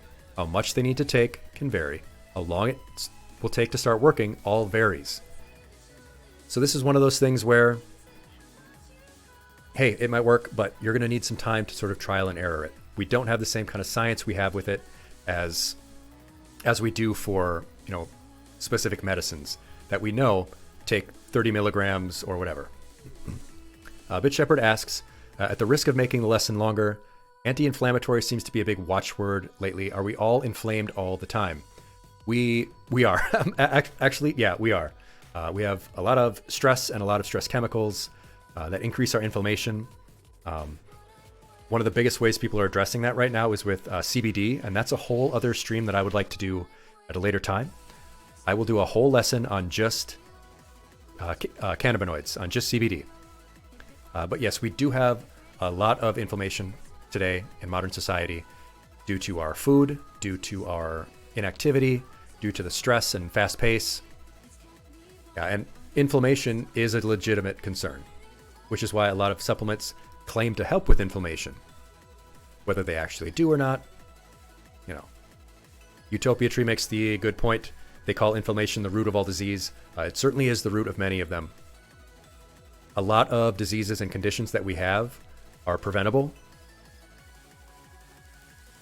So, oh gosh, what's the word I'm looking for? Preventative. Not preventative, it's the other word for preventative. Not suppository, that's a different thing. Gosh, it's going to come to me later, and I'm going to be upset with myself. Anyway, Cyrus says they are inflamed with bird girlitis. I can't help you with any supplements there. Ralsei was watching TV. The turmeric chat is going well. Prophylactic, there we go. Thank you, Bit Shepherd, for letting me know that it's prophylactic. I don't know why the word suppository came to mind. I'm just going to skip over that and get to mushrooms.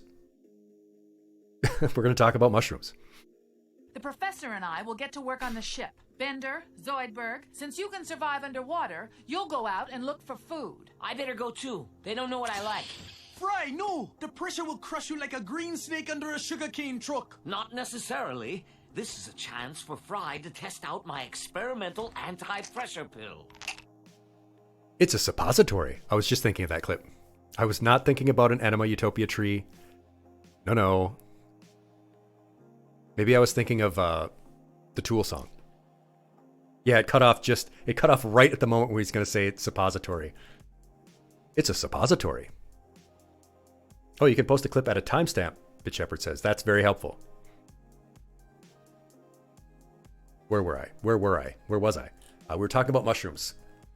Mushrooms are one of the oldest things that people have taken to augment health, and they've had a big resurgence lately. Having been around this long, you would think that there would be a lot of hefty research and consensus on it. But there isn't. However, there are some pretty compelling mechanisms. Mushrooms contain a high amount and variety of terpenes, which can have that anti-inflammatory effect we were talking about and antioxidant effects. Do they actually work? Many of the studies that have been done are either small in size or simply haven't been replicated enough in order to say for sure. And I'm sorry that that's the common refrain, but that's the way science works. If I could tell you something for certain, I would. Unlike the person who wants to sell you these supplements, I'm not trying to sell them to you. Mushroom supplements, however, are something that's very interesting. Cordyceps? Cyrus says, isn't the cordyceps the parasitic mushroom? Nah, it's got to be just Hold on. Yeah, cordyceps is a supplemental mushroom. Cordyceps, because I know what you're talking about. There is a parasitic mushroom. Yeah, there's a specific type of cordyceps that does that, and cordyceps can't affect humans in that way. Yeah, Ralsei says there's a... Yeah. Cyrus is right as well, yes. There are species of cordyceps that are parasites in terms of latching onto insects. The human immune system does not allow that to happen. And there are varieties of cordyceps that are used in supplements. Arthropods, yeah, Cyrus. I'm not a fan of arthropods. Anything that has an exoskeleton, I'm very suspicious of. Yeah, there's a lot of growing research about mushrooms, like turkey tail, for example, being used even by cancer patients during chemotherapy. There's been a couple of really interesting studies that have shown there's increased survival rate for different cancers if patients are given turkey's tail along with their traditional treatment. So there's a suggestion in the research that turkey tail mushrooms might have anti-tumor properties. Now, hopefully, that will lead to some great breakthroughs in cancer research. But this is still at the research stage. We don't know. Oh, yes. Ralsei makes the point that our bodies are too hot for fungus to grow inside us. My body is too hot outside and in. Cyrus says, yeah, they are friends. Well, they're friends to eat in terms of arthropods.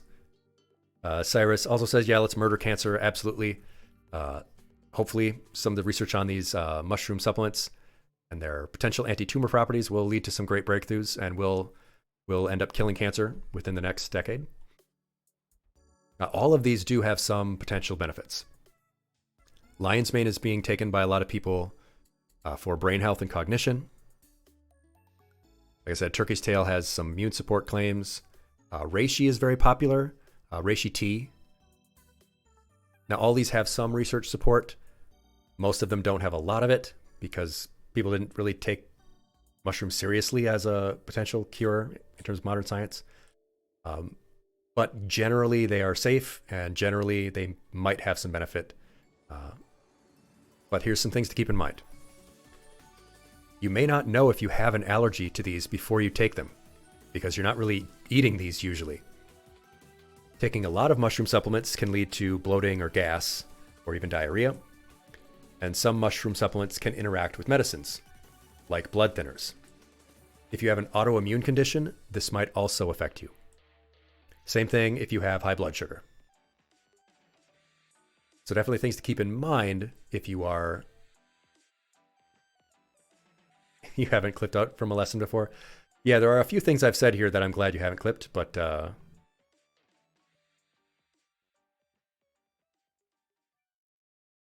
yeah, Ralsei says, fun fact, people were using mushrooms for mystical purposes as far back as 1000 BC in India. That is true. We have been using mushrooms for a very long time. There's one other topic I want to get to in terms of these foods, and that's so-called superfoods. I almost didn't almost didn't bring these up either because, again, they're foods and not supplements, but these are concentrated versions. Two of the ones that I want to talk about in particular are primarily used by athletes. That's tart cherry juice and beetroot juice. Now, the reason people take beetroot juice as a supplement instead of eating it is because beetroot juice is disgusting, and you do not want to have to drink enough beetroot juice to have an effect when you could just take a pill. Both of these do have reasonable evidence, but you probably won't see any benefit unless you are engaging in frequent, high-intensity exercise. Cranberry, on the other hand, is widely used for digestive health and urinary tract health. You may have heard of it. Its use in that area.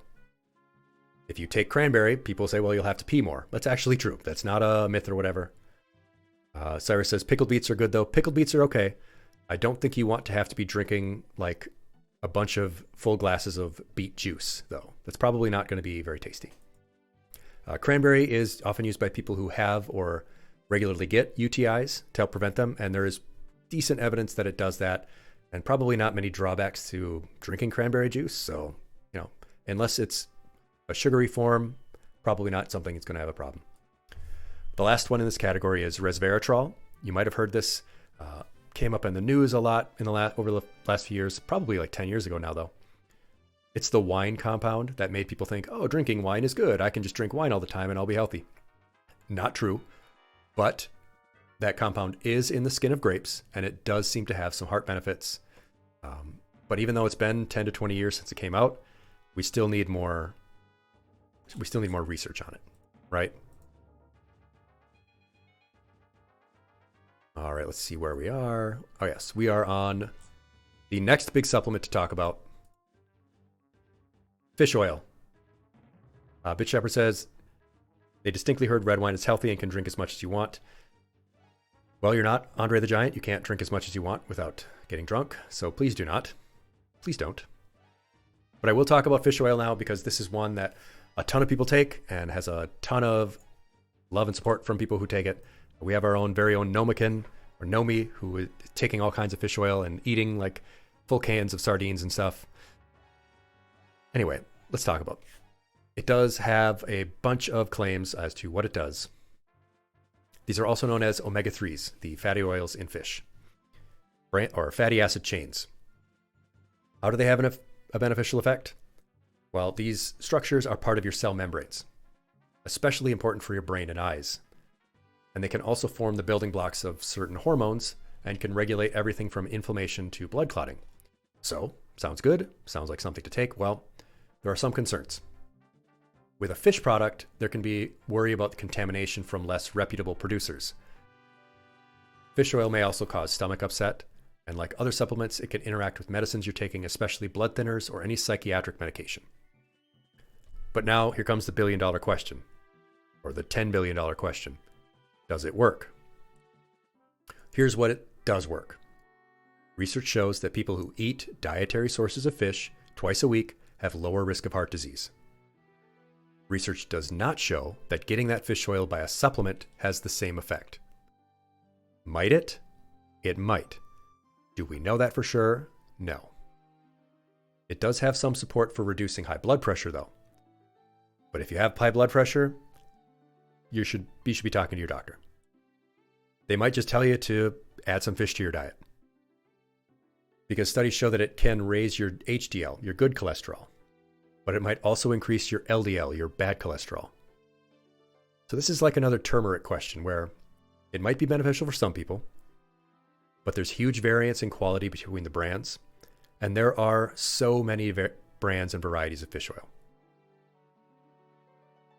There's regular fish oil with all of those different types of fats, the omegas. There's cod liver oil, which has all of those, but also vitamin A and D. There's krill oil, because some people think it absorbs better. There's algae oil, if you want a plant-based alternative, if you are vegan. They can come in soft gels. They can come in liquid drops. They can come in coated capsules. They can come in gummies. You can get these in so many different fashions from so many different companies. It's hard to know which one to take. So this is another area like turmeric where I say, get the best, most reputable brand that has a cheaper option. You don't need to spend a lot of money on it. You don't need to buy the fanciest one if fish oil is something you want to take. I'm also going to briefly touch on CLA, which is related. It's another fatty acid chain. We usually get enough in our diets from meat and MCTs. You've also probably seen advertised. Those are the coconut oil fats. These can both be helpful for metabolism, and they may be beneficial for elderly patients or people with a ketogenic diet. So if you're on keto, you might take medium chain triglycerides or conjugated. Oh, God. Yeah, that's actually a good point. Ralsei, thank you for that, Redeem. I'm getting too into the weeds on this. I'm going to move to the next slide. I got a little caught up in that one. This is creatine. I'm going to get into the home stretch here. We're getting close to the end, so thank you for bearing with me. I'm going to talk about creatine. This is one of the most misunderstood supplements. So I'm going to lay the foundation here by talking about how energy works in the body. You don't need to remember these. I'm not giving you a chemistry or anatomy, physiology class. You don't need to remember how the Krebs cycle works or any of that stuff. There won't be a test.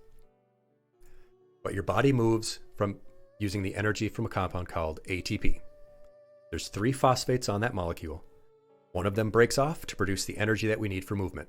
That's it. That's our first energy system. And it's over here on the screen, ATP. But we only have enough of it in our muscles stored for a few seconds of activity. We carry so little in the tissues that at maximum exertion, it's gone in seconds. But that's okay, because what's left over, ADP, diphosphate with 2 of those molecules left, it can be remade into ATP really quickly. And that's where creatine comes in. That's the second part of our energy system. Because creatine is stored in the body as creatine phosphate or phosphocreatine. It's able to quickly lend its phosphate molecule to the ADP, restoring it to ATP to allow us to continue moving. That combination of our ATP stores and our phosphocreatine stores allows us to exert ourselves fully for up to a minute or so. Now, hopefully we exert ourselves longer than that, right? Because we would want to move for more than a minute. So that's why we have other energy systems. You see your anaerobic glycolysis. I'm not going to go into that, not going to make you learn any of that. Anaerobic activity here, oxidative, where you're using oxygen to make energy. I'm not going to test you on any of that. You don't need to know any of that. Just know that we use ATP for energy, and creatine phosphate helps that ATP get replenished quick so that we can have a full minute or so of activity there so that these systems can start to ramp up. And that's all you need to know about that. What this means for supplementary creatine is that taking it is meant to help keep your tissue stores full of creatine, to keep you topped off.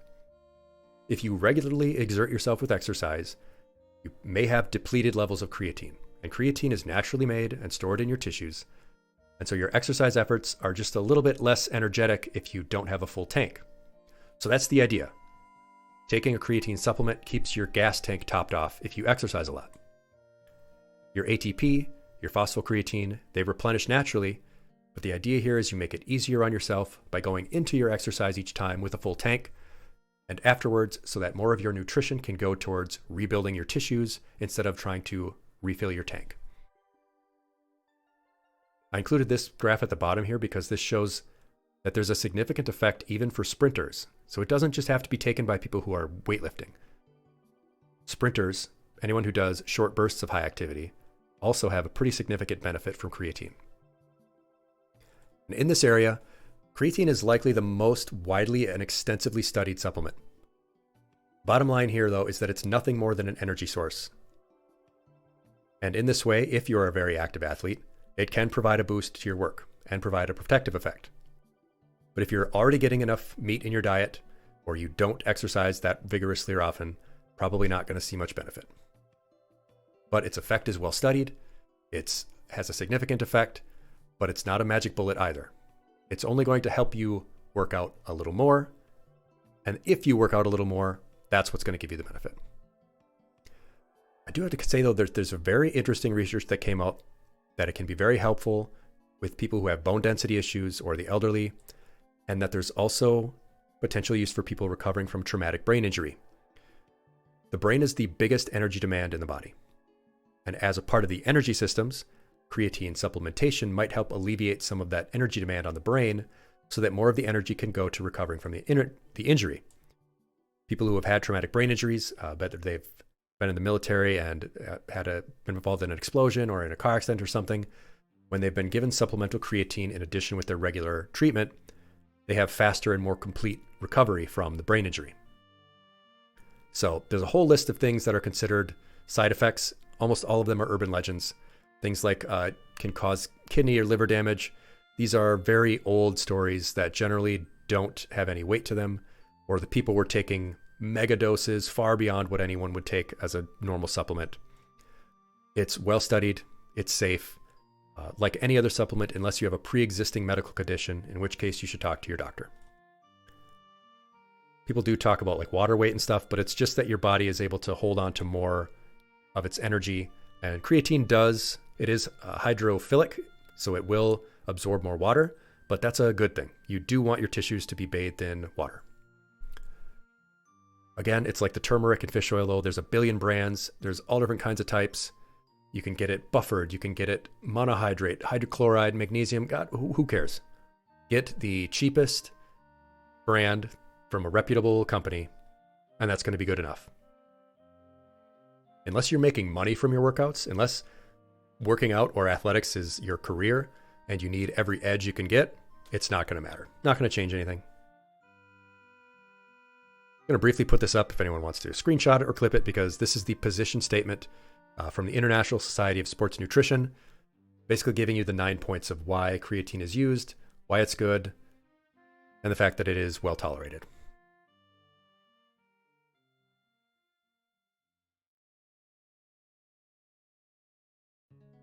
Okay, I've talked about sleep supplements before because I've talked about sleep before, but if you haven't seen that, let me just quickly go over them here.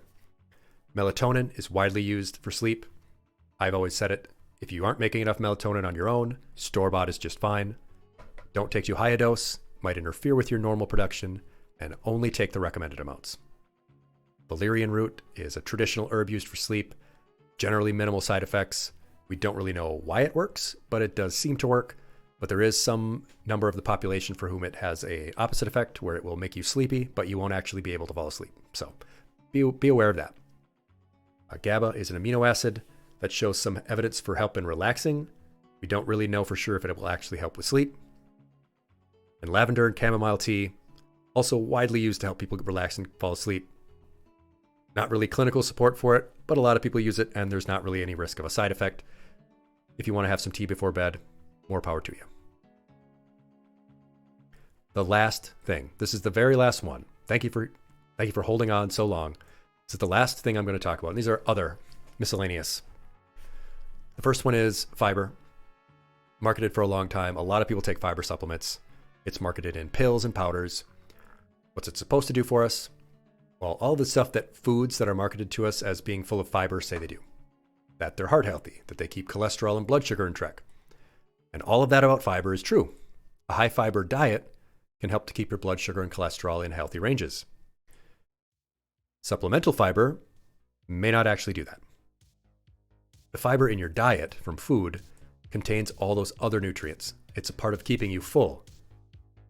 Filling your diet with things that are healthy rather than just forcing in more fiber on top of what might be bad nutrition. On the other hand, whole grain foods, fiber-filled foods, contribute to these positive outcomes because they're a part of your diet. They're not just isolated on their own as a supplement.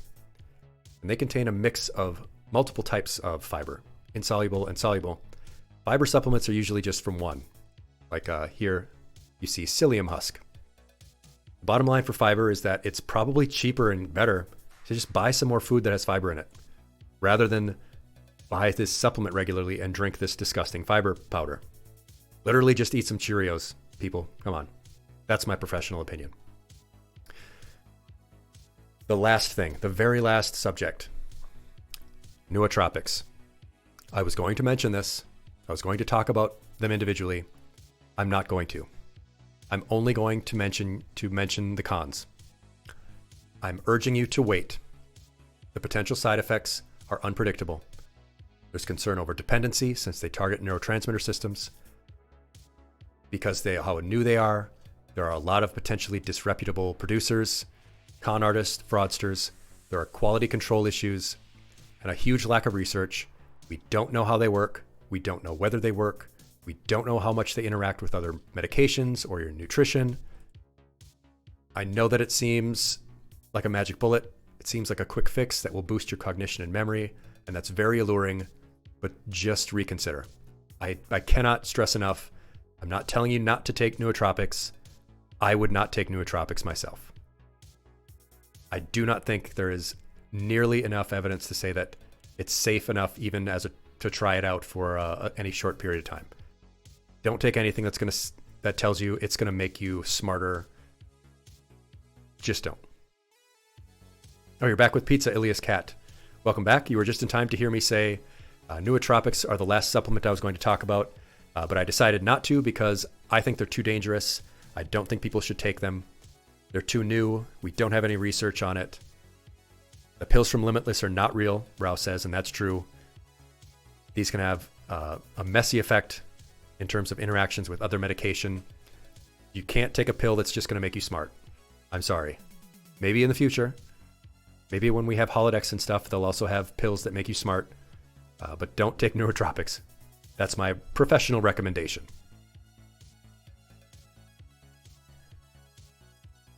So that's my warning. There are no pills that will fix the gray matter, Hikaru-chan, no. I should also say, though, these are not... detoxifiers and cleansers are not really supplements.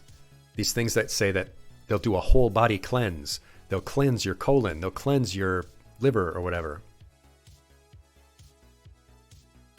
Ilias Cat asks how I come upon this information research. I did my master's in kinesiology, which is health and fitness. I did my graduate study primarily on the effects of exercise and health and wellness on special populations. That is, children, the elderly. Oh, advertisement, Cyrus says. Let me just vibe for a little bit before I get back to that.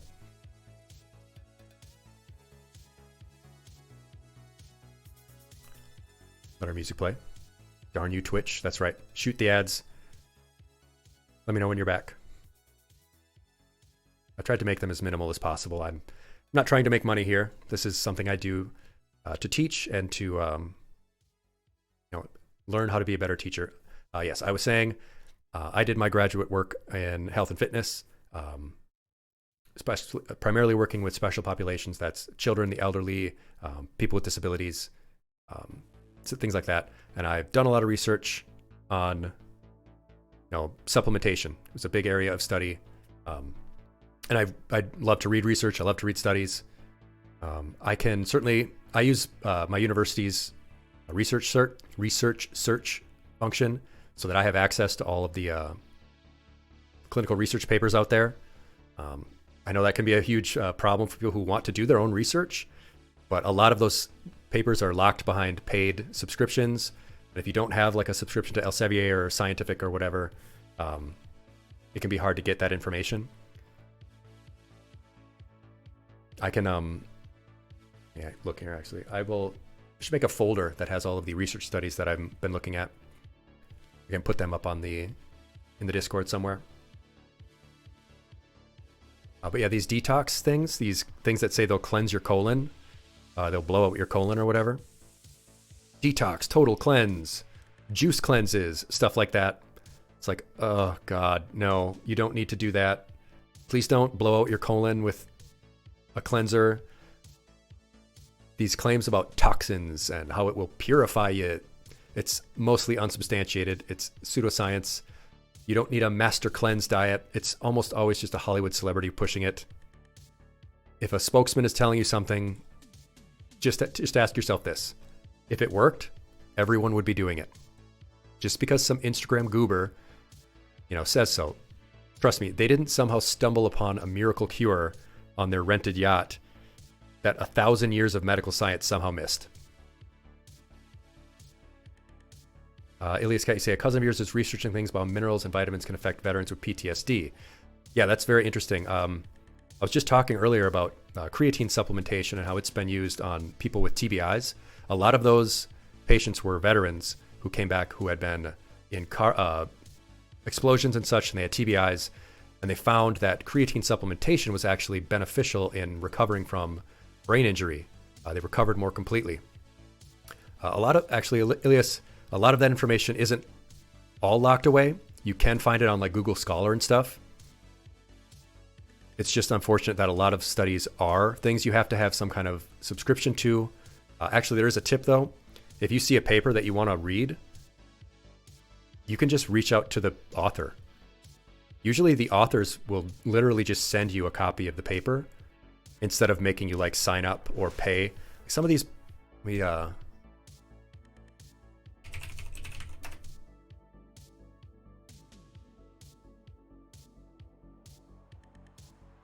yeah, like this is one of the publishers. Like you would need to sign up or put things in your cart. Maybe you do a subscription and you can get as many as you want. You can buy them individually, which is wild to me. Let me look up that one on creatine. Creatine, TBI, Veterans Affairs. So this one here, if you see it in the NIH, National Institutes for Health, you might be able to see it. Yeah, like this one does have the full paper that you can read. Nutrition and Traumatic Brain Injury, and talks about creatine.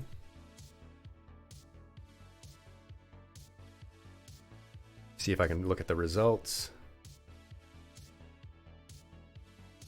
Based on the results of both animal and human studies, creatine represents a promising nutritional supplement for increasing resilience to... Tried to make it bigger for you and it moved where I was. Yeah. Based on the results of both animal and human studies, creatine represents a promising nutritional supplement for increasing resilience to and treating TBI. Taken together, the results of these studies presented indicate that the neuroprotection resulting from the intake of creatine supplemented diets is due, at least in part, to a suppression of a secondary brain injury. But then some of these studies will be things that you can't read because they're locked away, or you can only read the abstract, which might give you some good information too, just reading the abstract, but not going to give you everything you want to see. Yeah, Rouse says, once a century or so we get a guy who doesn't wash his hands, then discovers penicillin or artificial sweeteners, but that's the exception, not the rule. Let's take a little time out here, though. Take a little time out.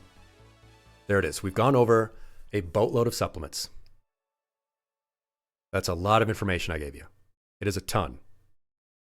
And yeah, I'm oversimplifying a lot of things because I'm just trying to give you the information, especially in terms of, you know, hey, these are things you shouldn't take. These are dangerous. Or some of the ones I told you that are beneficial, you know, turmeric and fish oil are more of the concerns I have of, hey, it might take you a while to see an effect. There are a lot of different brands and they have different the word is escaping me. Anyway, you get what I'm talking about. But I want you to consider what questions you have. What things are weighing on your mind about what we talked about? And also, what class of supplements did I not mention? There's one thing in particular, maybe the biggest one that people take supplements for. It's one that I didn't talk about. Think about which that was and let me know what you think. And also, any questions you have. Is that a Gohan? Is that a Gohan on the screen? Is that one of those Gohans I've heard so much about? Hikaru-chan, don't worry. You say you missed some of the things from as of work. Don't worry, go ahead and ask. Bit Shepherd says weight loss, and that is correct. That is the one that I did not talk about because that is an enormous chat that we will have as a separate one. This lesson would have taken like 3 hours if I did that one. But we're going to talk about it. I will do a stream just on weight loss supplements and one on caffeine because that's a supplement too, and we didn't talk about it. Hikaru-chan asks, your nutritionist has you taking a magnesium powder mixed with water a half hour before bed. Is there anything actually beneficial to it? Yeah, magnesium is a very important electrolyte. I'm guessing since you mentioned some of your medical history earlier, that's probably trying to help your electrolyte balance. In people with that condition who have nutritional deficiencies, the electrolytes like magnesium, potassium, sodium, they can have a lot of balance issues, and you need those in your cells. So yes, If your doctor is recommending a magnesium powder supplement, it's probably an electrolyte issue is my best guess. And they want you to take that before bed so that you have enough magnesium in your system while you're sleeping, because obviously you're not going to be eating for that 8 hours. You're not going to have any new nutrition coming in. Oh, and no problem, Elias. You are welcome. Hikaru, they didn't share your blood work results. Yeah, you might be able to see that. I know some healthcare providers, you can like download a copy of your info. Like I've gotten my blood work and seen what was in it. Oh, you don't get that much sleep, Hikaru-chan? I hope you get some better sleep. Oh, you're seeing your doctor tomorrow. Yeah, you can definitely ask them about that. Hopefully they will cover it on their own. Those are things that they should be talking about you with.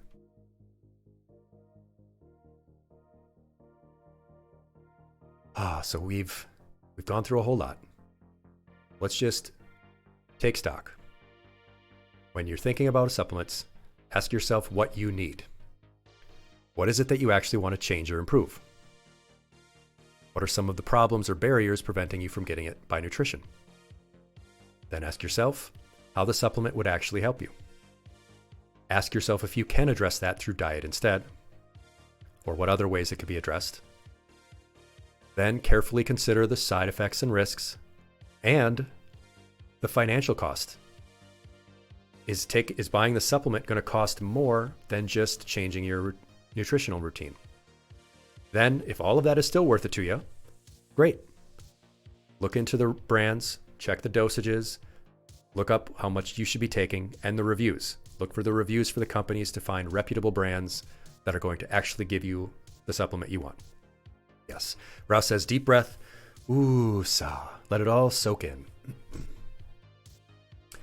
I will not make you read all this. I'm going to just show this so that I know you've seen it, because I'm going to put this up on the socials so that you can just have sort of a quick chart of what I said. So there we go.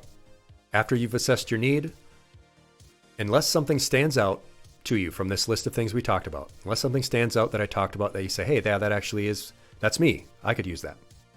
Unless something like that stands out, save your money for good nutrition, for more activity, for self-care, and for having fun. Spending that money on supplements is money you could be spending on something else. Hikaru-chan says self-care is hard. It certainly is. That's why we did a whole month on it in December, Self-Care December. I would like to bring some of that back, and we should talk about that stuff some more too. And here, if you are trying one, I mentioned earlier, but actually write down how you felt before you started taking that supplement. And then after about 2 months, which is what a lot of supplements will say takes for it to take effect, then reassess. Write down how you feel now.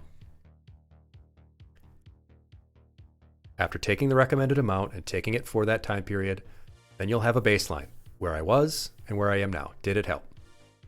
And then don't expect magic or a quick fix, because that doesn't exist. But that's that. That is our lesson. There we go. You did it. You completed the lesson. Your tasks were completed successfully. You sat with me through a 2-hour lesson. So it was more like an hour and a half, because we chatted for a long time beforehand. Yes, you won. You are the winner. You sat with me for like 90 minutes and listened to a lecture on nutritional supplementation. You listened to a Vtuber give a 90-minute lecture on nutritional supplementation.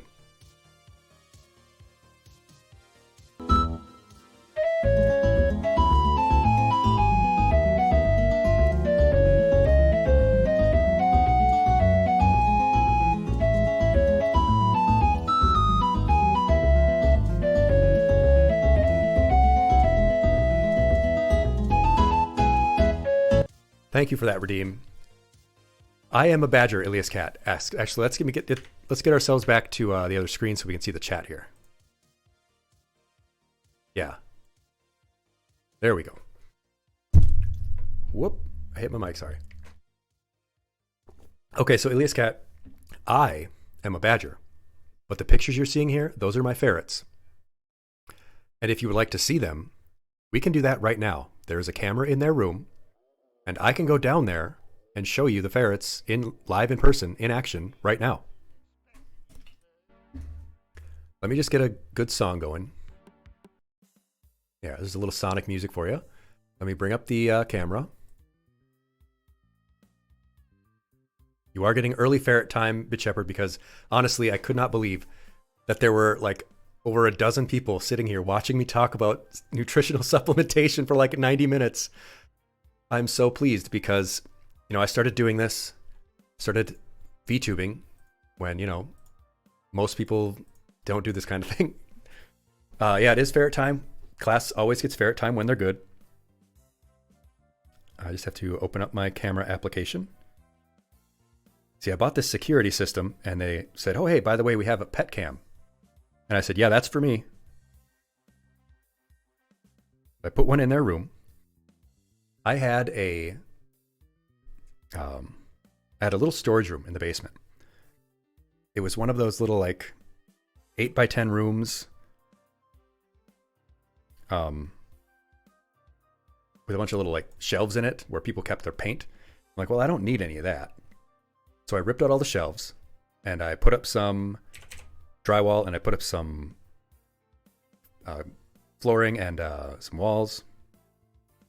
Sorry, I have to do two-factor authentication to open this app, and I hate it so much. Yes, Ilias Cat, I do play video games. I usually always play a game after the lesson. This lesson was particularly long, but we will still be playing a game after. Normally, I play first-time playthroughs. I've been playing Red Dead. I finished Elden Ring not too long ago, and we're cleaning up some of the bosses I missed. I've been trying Rain World. I've done some Lethal Company, and I just played Deep Rock Galactic for the first time the other day. So yeah, games are also a big part of what we do here, because it's, you know, we're here to have fun too.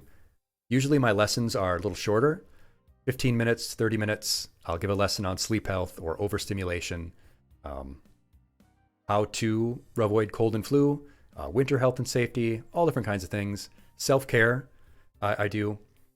This was just a particularly long one because, like I said at the start, there are over 90,000 different supplement brands and products out there, and a lot of them are not very good. And I wanted to make sure people understood.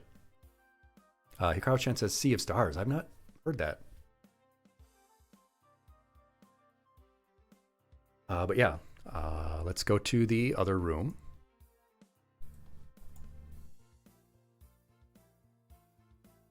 So that you can see. Oh, it's a Kickstarter game. I do love that. I love indie games. Hollow Knight is probably my favorite game of all time. Turnip Boy commits tax evasion. Ilias Cat, you know what? I actually have that game because it was one of the small indie games I thought would be good to me to stream. I might actually do that then. First things first, since I've been talking a long time, let's all...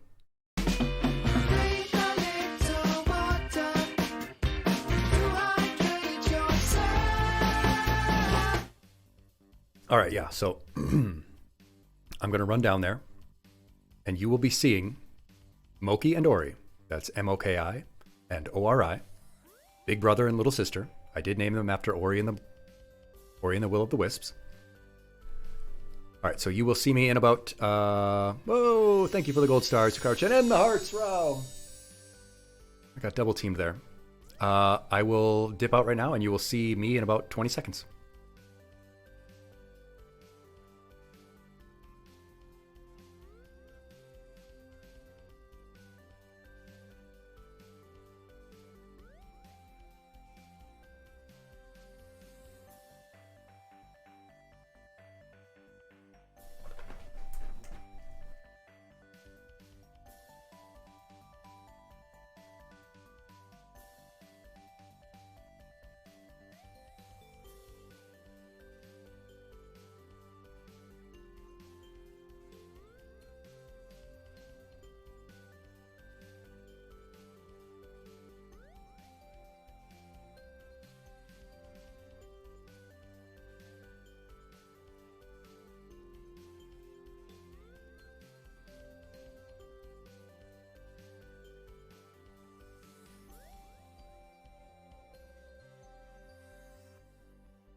Oh, there we go. Hello. I'm gonna have to go down there a little bit later. Food dispenser is almost empty. Was the camera good or was it jittery and janky?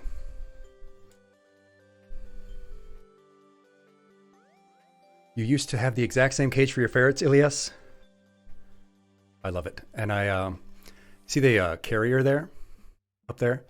I like latched that onto that upper doorway. So it's like they have a little alcove that they go into sleep.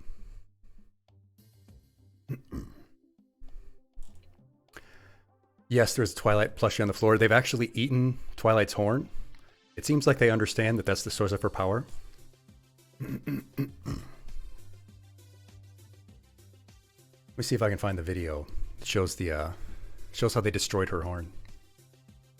Yeah, so this was actually a very small little room. But once I ripped out all the shelves and stuff, it's actually rather large, and I just put a bunch of box fort stuff. It's their kingdom.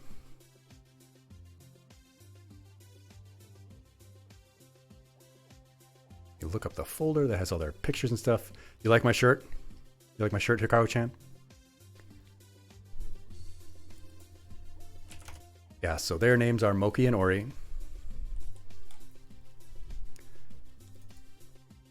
This was when I first got them.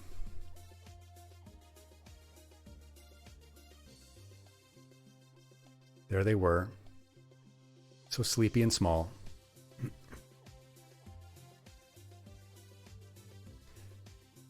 Let's see.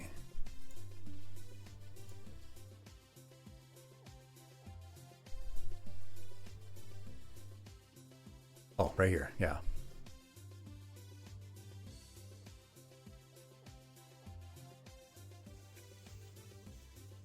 Yep. See, they started chewing on the end of her horn.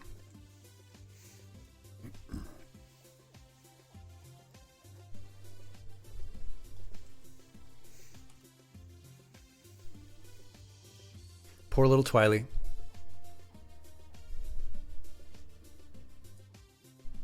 You see all the stuff I had on top of the cage, though? Because they kept getting to the top of the cage.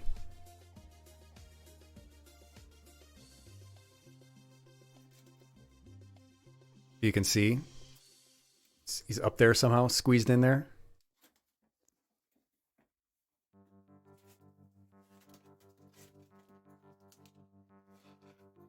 I had to put those like roofs on so that they couldn't get to the top.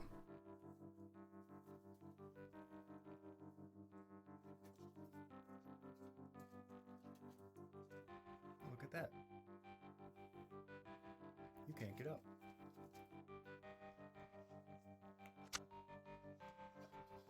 You were at the penultimate BronyCon row.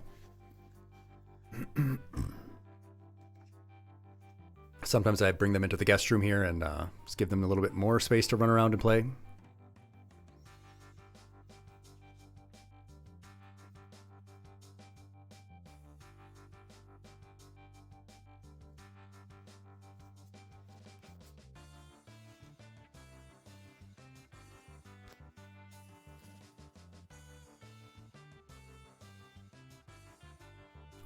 Aren't they just the best?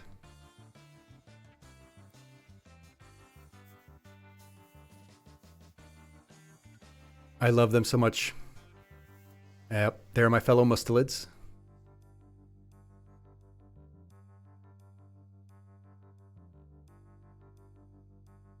So, what do you think, class? Should we jump into some Elden Ring? Play a little bit of Elden Ring before we wrap up?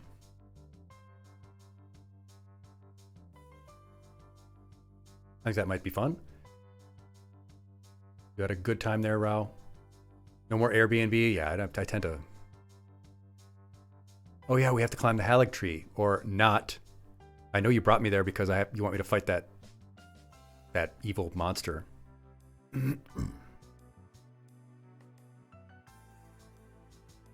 I did beat Elden Ring, but I sort of raced through it and I missed a whole lot of the mini-bosses and stuff. Like... Chat just wants me to kill a bunch of bosses. We could jump into Red Dead too if you wanted. Elden Ring will probably be the quickest to jump into and play again. Ah, there we go.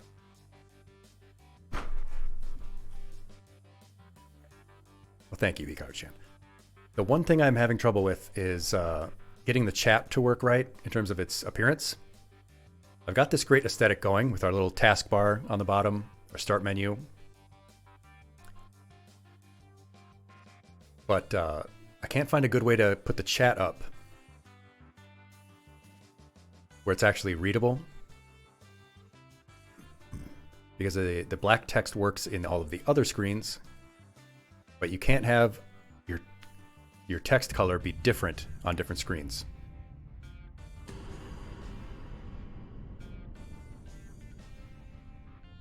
Hello, Nomi. Speaking of ice giants, yeah, we're about to jump back in Elden Ring. We were just talking about supplements. You might want to go back and watch that VOD because I know you're all about fish oil and stuff.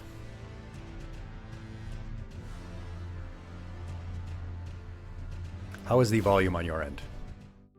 And, class, would you like me to turn off the background music and so we just have the Elden Ring background music?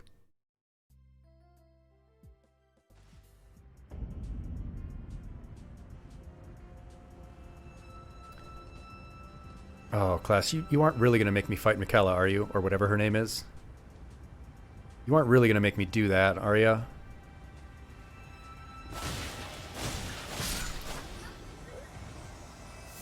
You, please don't.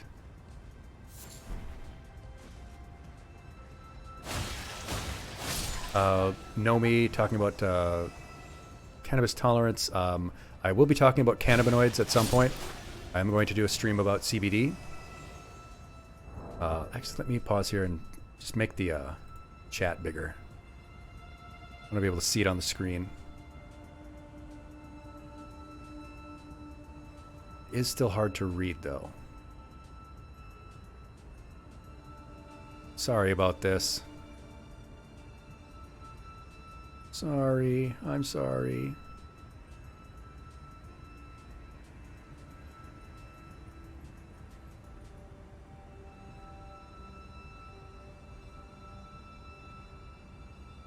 Nomi. Poor Nomi.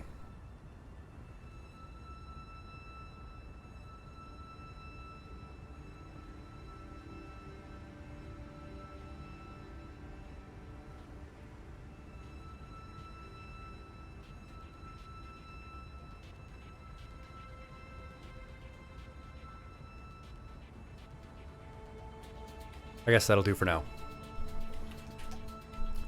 But yeah, class, are you really gonna make me fight this Michaela? Nope, don't drink the flask. I'm so silly.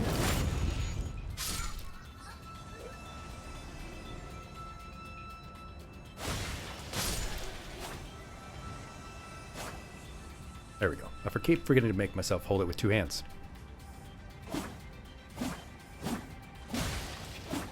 Really?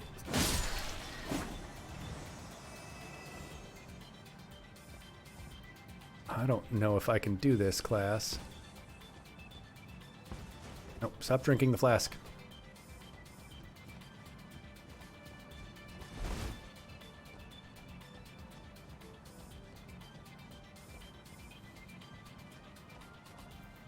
Who is this guy?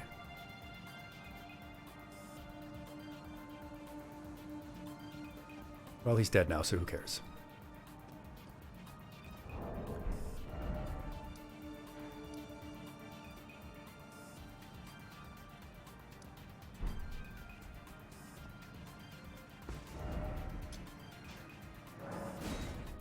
Class, is this really something you want to see me struggle with?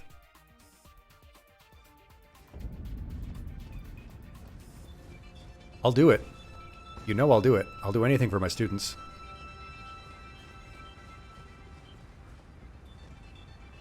Whoa.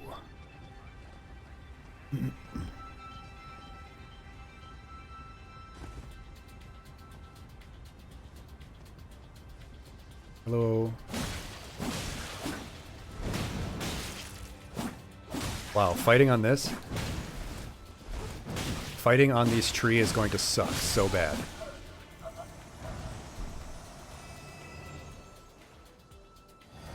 Okay, not what I wanted to do, but it'll work.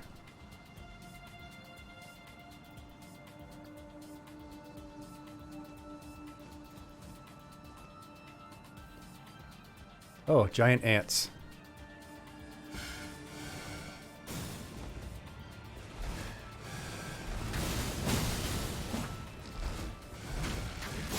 Okay, dead.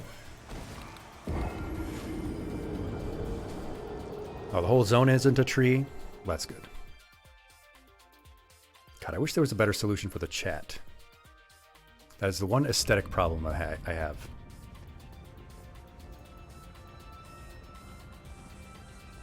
However, Janice here has no aesthetic problems.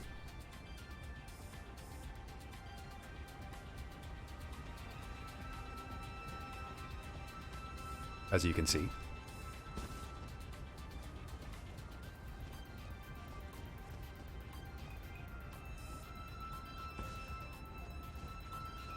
Okay, I do not want to fight you. I don't want to fight those ants either, but it has to be done. Time to call an exterminator. Ooh, disgusting.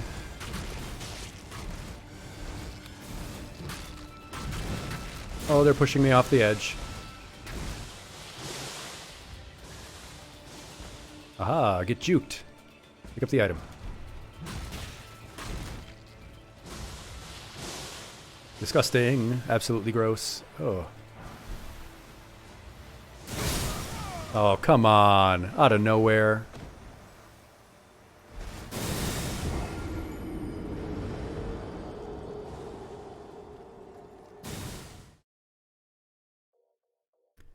That wasn't very fair.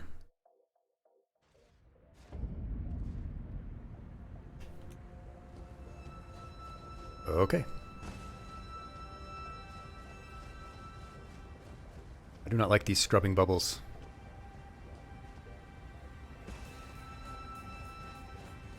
And why are these people even here?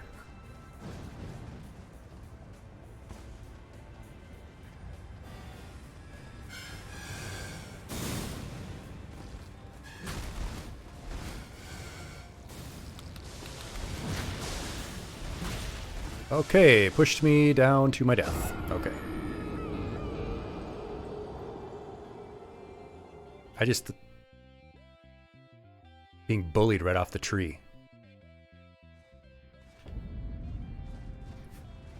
I would like to unlock a few more graces up here at least, so that when I come back later, which I will undoubtedly do, because I do not think I'm going to be like, completing any of this, so that when I do come back, I will not have to go through all of it again.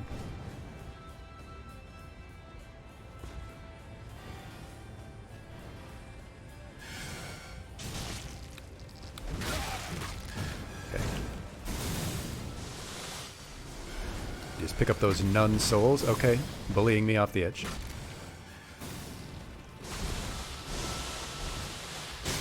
Oh, that's okay. That is a long-range, disgusting poop that they're shooting at me. She grew this hag tree from the abundance, his blood of abundance as a refuge for all the unwanted creatures in the world. Yeah, they're certainly unwanted. I do not want them.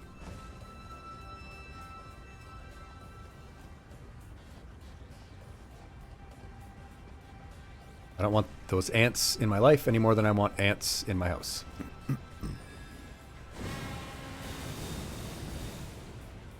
Or in my pants.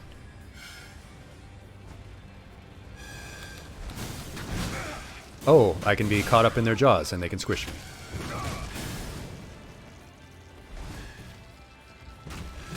Oh, and bullied off the edge of the tree.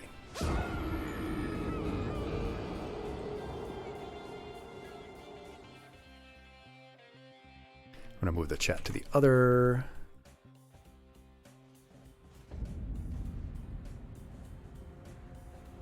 This up here.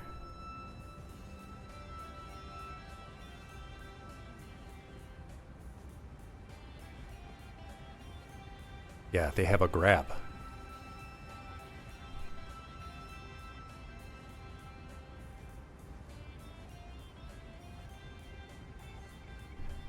command grab. I didn't know that either. But again, this is my first time playing the game. Well, I've beaten the game, and as we've noted, I've like one-shot some of these relatively harder bosses, but I'm a weird gamer. I'm a very strange gamer in the sense that some things are very easy for me, and then some things are wildly, strangely harder for me than others. Part of that is my brain problem. Okay, pushed right off the edge.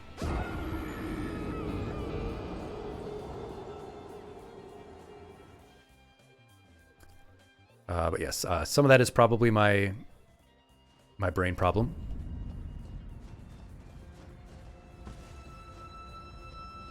My reflexes as well, my hand-eye coordination.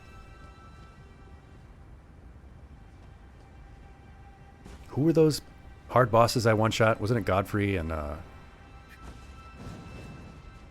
he was a big shirtless man.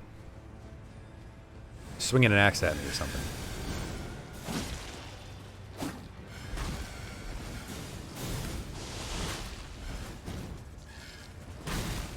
Okay, let me through.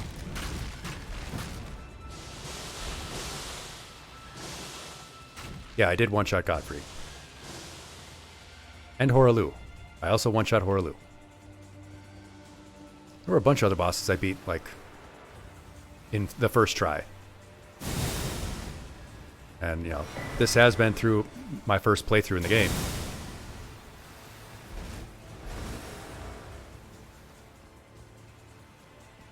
And I did beat the game. I did beat the game, Elden Ring.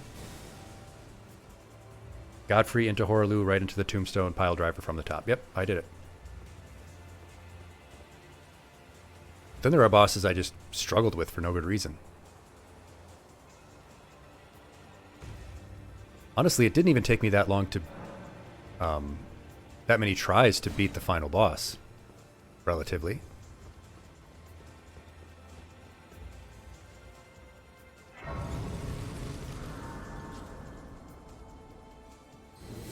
Moog, Worf, son of Moog, the blood guy.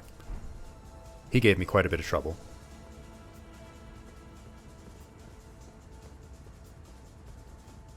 But yeah, my brain issue does give me a problem, especially with my directions. The only reason I was able to get through it, however, was because of the class, who has helped me so much in figuring out where to go.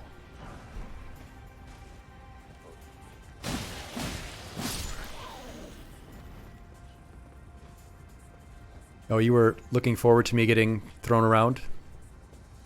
Sorry. Sorry I have to kill these bird people too. I do like birds.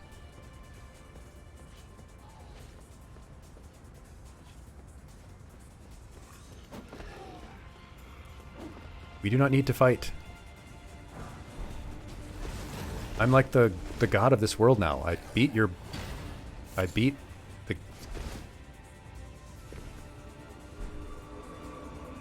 beat the king of this world, did I not? Shouldn't I be the new king? Okay. Who do I fight? Where do I kill? Where do I go? I do not know. I'm gonna get the Scarlet Rot. And I don't even know what Scarlet Rot is. Oh, they simply have not been warned of my ascendance to the throne. There's very bad reception here. Yeah, there are a lot of things getting away. Oh, there we go. Initiate phase 1. Power up the base cannon. Okay, somebody actually just said something. I don't know what they said.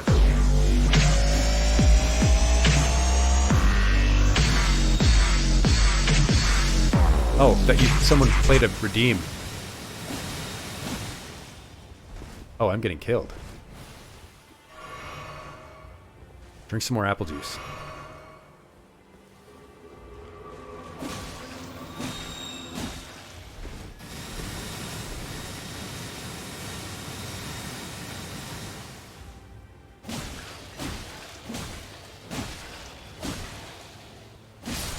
Okay, one down.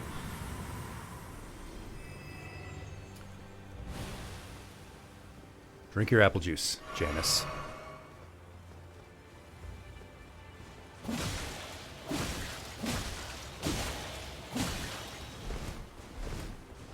Oh, the plants don't like fire? I don't have any fire. I have no magic. I considered that too difficult for me to master. Janice is more of a barbarian.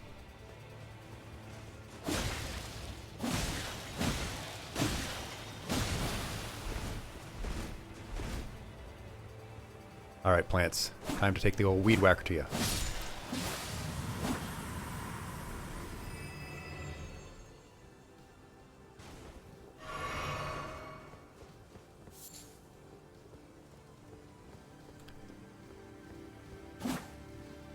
Okay, now the question is, where am I supposed to go? Oh, there I drop down. I go up this ladder. I go up.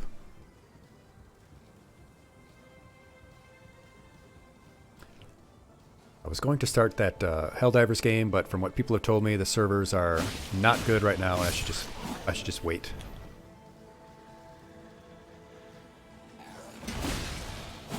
Oh, come on. Let me get the stealth kill.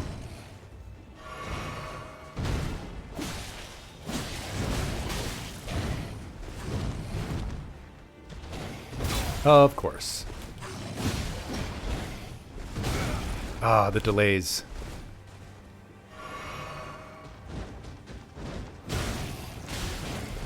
Yeah, that was going to happen. More unwanted creatures, I imagine.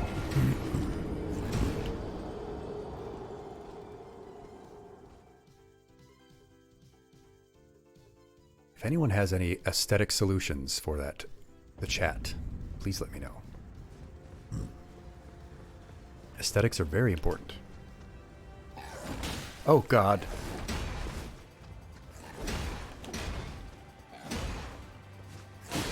Right out of the sky. Get a chop. Get a chop.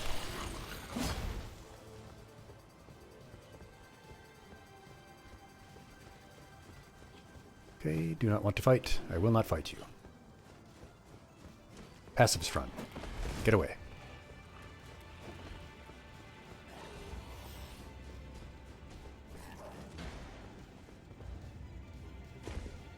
Ah, here we go. Oh, and this is where I would have gone. Oh, get the stealth kill, buddy.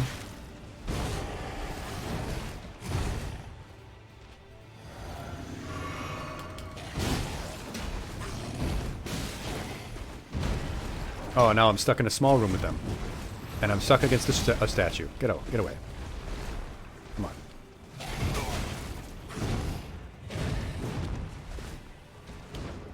Ha ha ha ha ha.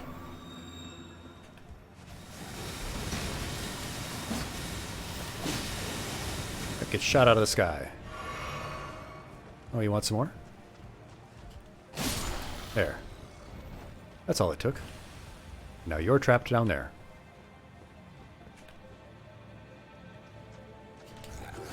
Oh, that was so slow.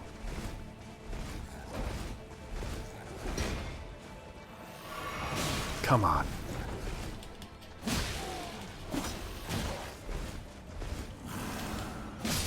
There we go. Much better. Drinking up a lot of my apple juice, though.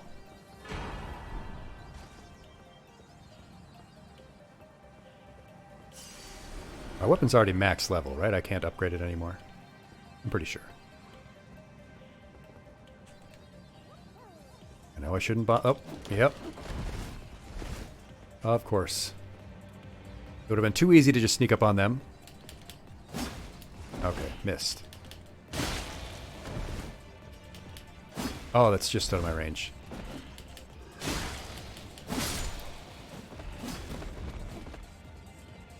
Yep, it's called a door. You come through it.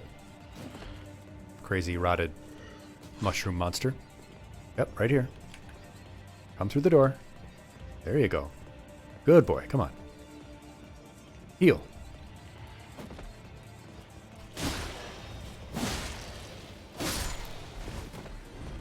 Okay, now I can get this sneak kill that I wanted. Oh. Wow. Or not get the sneak kill. Why am I so bad at that? There is nothing wrong with second place. What the? Your best effort is all that anyone's asking for. And if you give your best and you come in second, you come in third, you come in last, it's not about winning or losing. It's about giving it everything you've got. Now, Sam...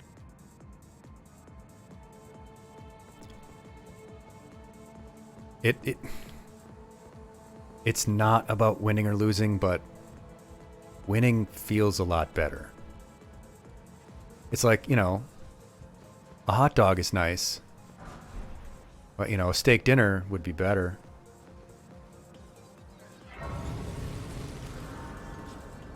Alright, I got 40,000 runes. How far up am I away from upgrading? And let's give everyone a look at my equipment. Some of you are new. We are quite a ways away. But we are level 130. We have 60 vigor, 16 mind, 16 endurance, 57 strength, 20 dexterity and intelligence, and 10 faith and arcane. That's where we're at. We are wearing Malekith's helm, armor, and gauntlets with the fingerprint greaves to make sure that we have 51 poise but still a medium load. Why do I have flaming bolts on here? No.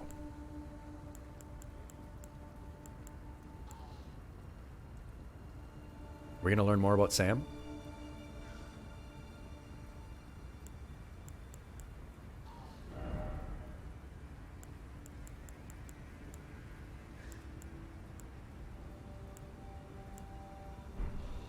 Let's take the helmet off so we can see Janice's beautiful visage.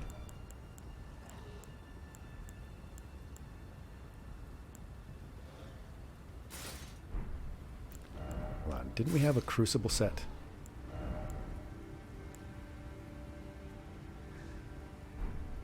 Can I be excused for the rest of my life? Bit Shepherd, only because you are you may be excused.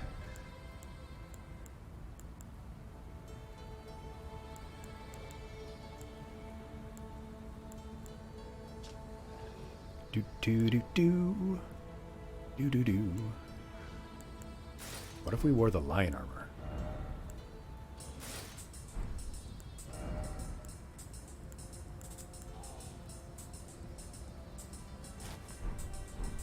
Yeah, what if we did some shorts? What if we did some nice shorts? Yeah.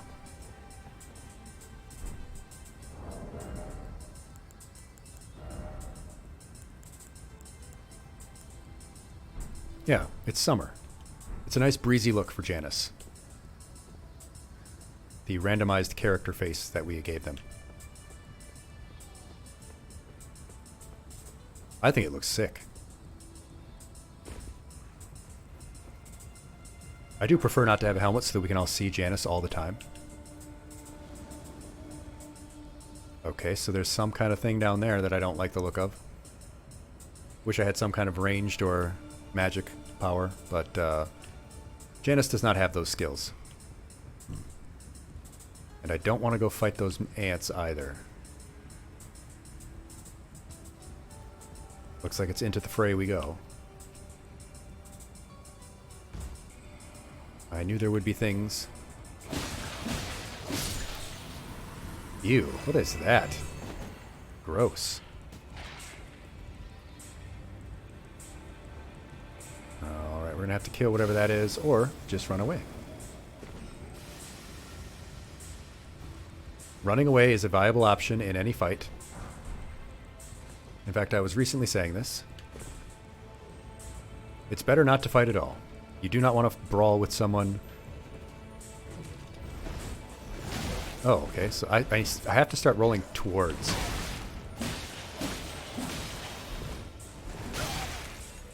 Why do I always forget to roll towards them?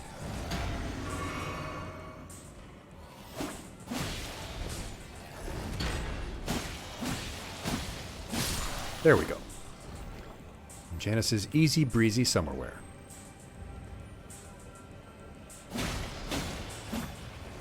Nice.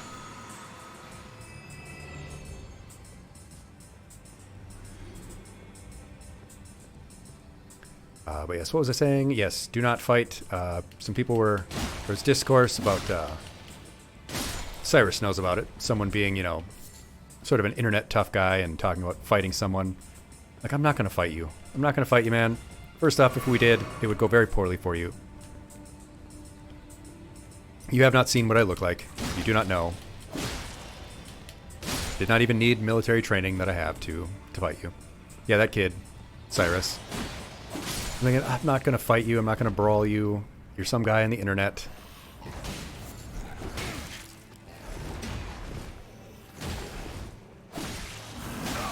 Oh, they have a scream. Come on. There we go. But yes. The reason you don't fight someone, the reason you don't brawl someone, if someone, you know, looks at you the wrong way at the bar or, you know, yells at you in the road, cuts you off and you know, are gonna fight or whatever. The fact is, even if you are bigger, tougher, and stronger, and more skilled, there's a reason that they play the game on Sunday. Because on any given Sunday, anyone can win. And you don't know if that person, if they get lucky and knock you out, is actually going to stop if they knock you out. Also, big, tough, strong people, if you get hit right on the button, if you get one lucky or unlucky hit, it can knock you out. One unlucky punch that hits you in the chest can stop your heart. Or you could accidentally do it to someone else. Wow. And manslaughter charges do not care that you didn't mean to do it.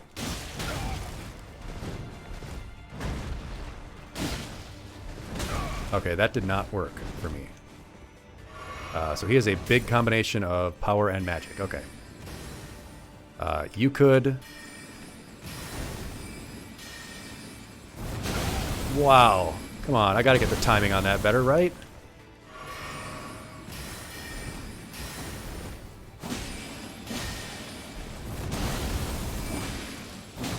Yeah, that was gonna happen.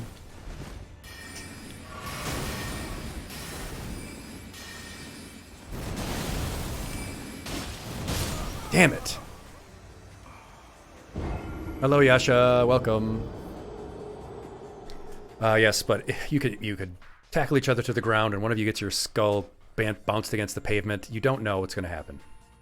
You just don't know. There's absolutely no reason to get into a physical fight with anyone unless your life or someone else's life is in imminent danger. It's just not worth it.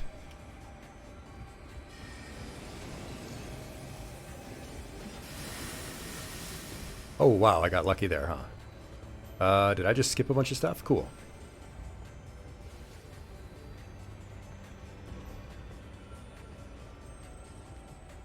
Nice, okay. Unintended shortcut. Why does that place exist if I have to go up here anyway?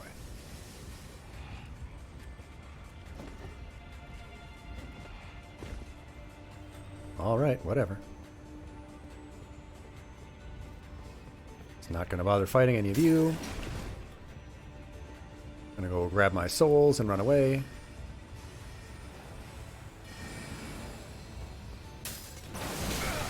Oh, come on. Actually pick up the souls. Runes. Runes. They're runes, not souls.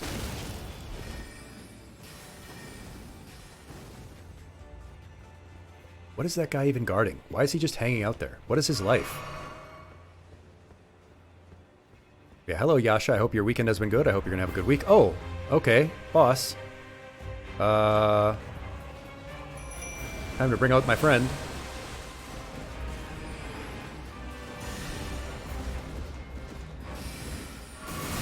Oh, one of these, huh?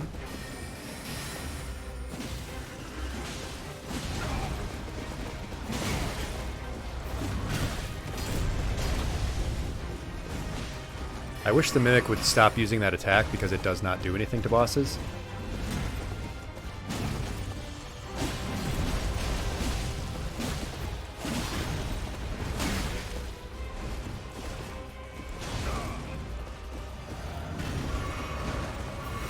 Yeah, let's get up to full. Get back. Get off of me.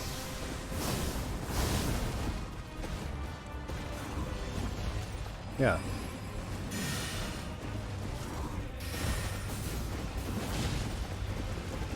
Well, come on. Get some. I don't want to kill your horse, but I will kill you.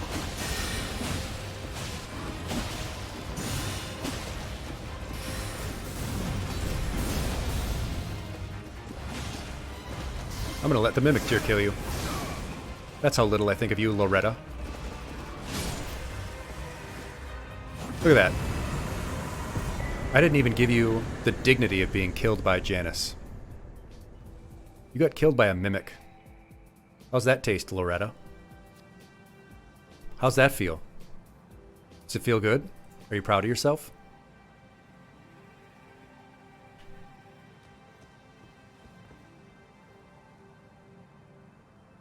Nomi, generally speaking, someone doesn't start an IRL fight, you say, over words unless they're crazy beyond the point. Yeah, they were not a smart person. I have all these swords. I just want to see what it looks like. Nice. Shoto.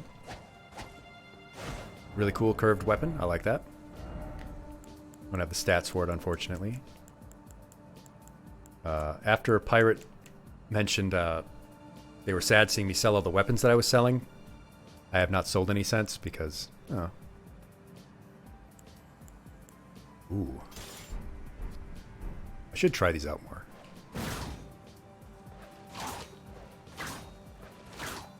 Whips seem very, like, ineffective in this game.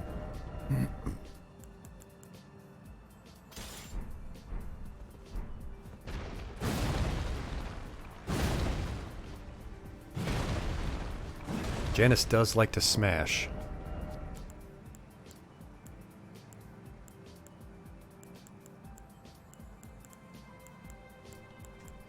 I got the guts sword.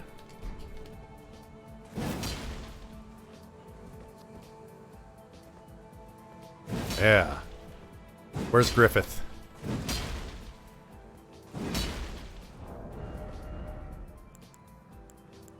I did like that crystal sword though. I liked its magic attack. Wish I could change the magic attack on this weapon. But anyway, Loretta, you were a loser, and now you're dead.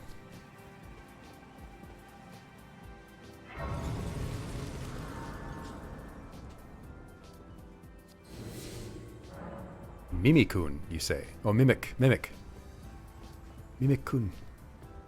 Mimiku. So my Mimic has a kill. A Mimic has killed a boss.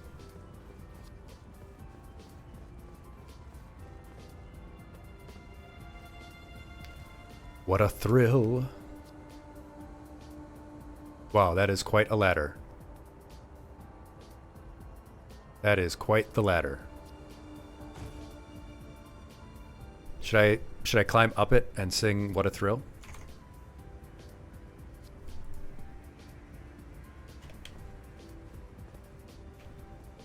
That's not the name of the song though, is it? No. What is the name of that song? That is just Snake Eater, right?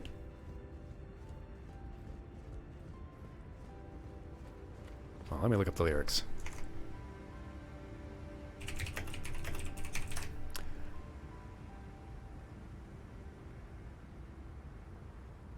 Maybe I will. Maybe I will. I'll listen to the song once off stream so I have a better remembering of the tune and stuff. And then I'll climb that ladder.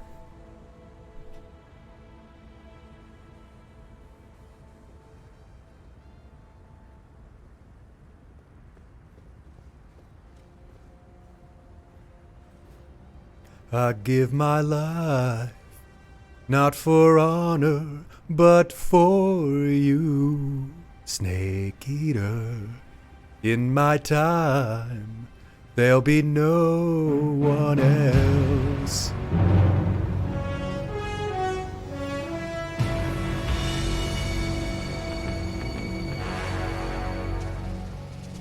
thrill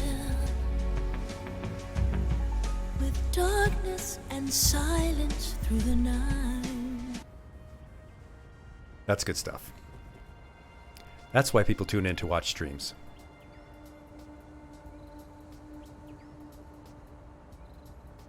Let me make a mark on the map so I know to come back here. Yeah, it was a good cutoff. Yeah, I will come back and sing that at some point. Maybe next time.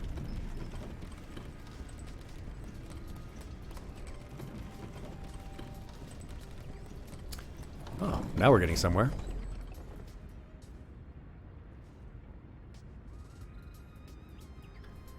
Rao, you made a buff heal character around my level if I need a pocket white mage. Oh, we can do that?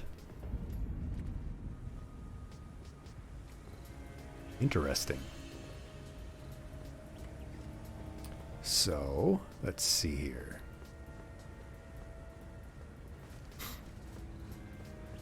Elden Ring has co-op.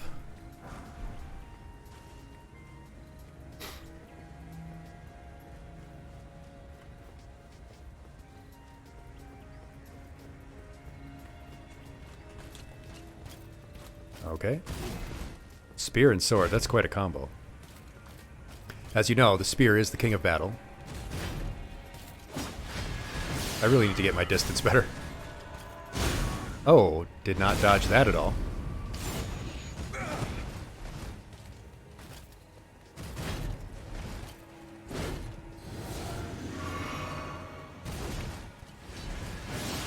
I don't need to fight this person, but I better get used to it, huh? It's a cool shield tactic. Shield tech. Yeah, I see ya.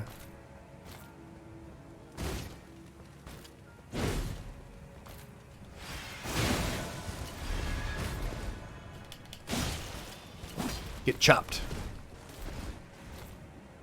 Come on, Janice, drink the juice. Yeah, you didn't like that, huh? Got interrupted in your stupid little magic attack. Oh. Little strike and feint. Get chopped. Oh, you think you're pretty tough, huh? There. Right in your face. Janice just does not care. Look at that. Look at your foot. Oh, there's Grace right there. Perfect.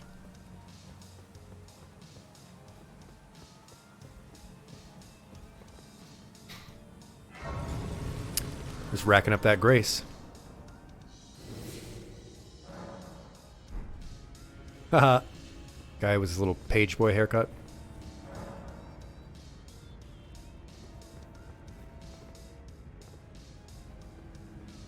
Alright, this person looks like they want me to kill them.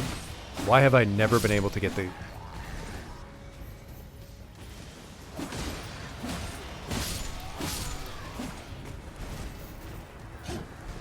Oof, poison. Disgusting. There. Now you can rest in peace.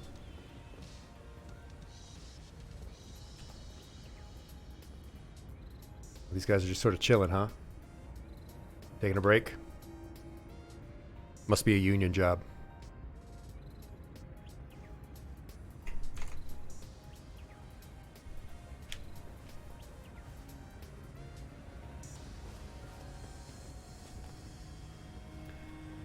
Let me try to actually pull off a assassination here.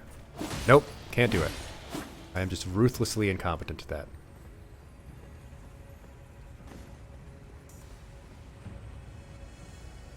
Yeah, come on up the stairs and try and find me. I'll just go down here. Two guys. There we go. Finally got one. Now you can go ahead and drink your disgusting juice. Oh, it's one of you. Oh, two of you. Oh, there's no way out of here. Yep, that's death. Oh, wow. Haha. Oh, oh! Oh! What a rip! That's not fair at all. That's not fair. Janice survived that.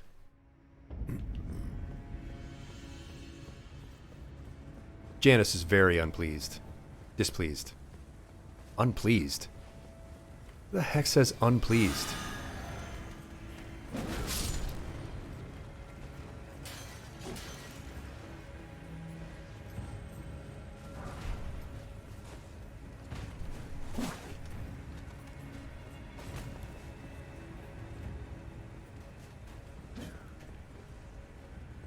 Which way did I go? This way.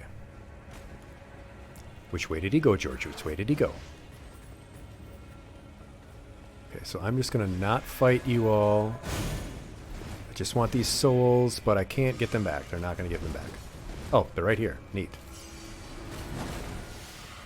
Oh wait, yeah, I actually have enough to level up now because of the boss that I killed. It didn't feel like I had enough because I beat that boss so easily. Oh, those are some ballistas. Oh, that's a giant troll. Oh, that's a big arrow. Biggins? Okay. Never heard that word before I moved to Springfield. I don't know why. It's a perfectly cromulent word. I don't think I'm gonna be able to get out of this. Oh, that's way too much stuff happening. That's way too much stuff happening.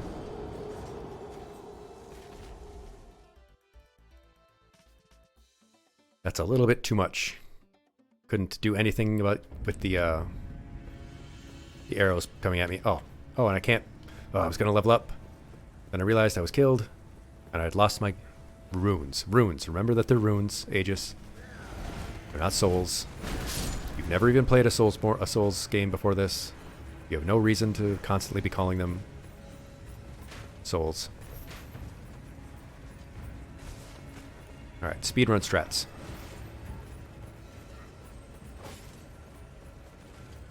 Yep, come get me. I'm right here for you to kill.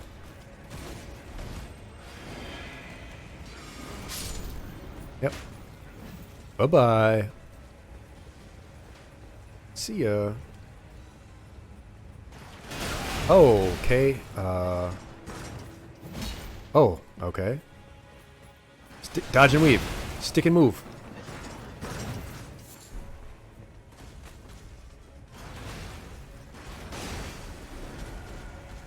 Well, there's a ladder there that I would love to get on.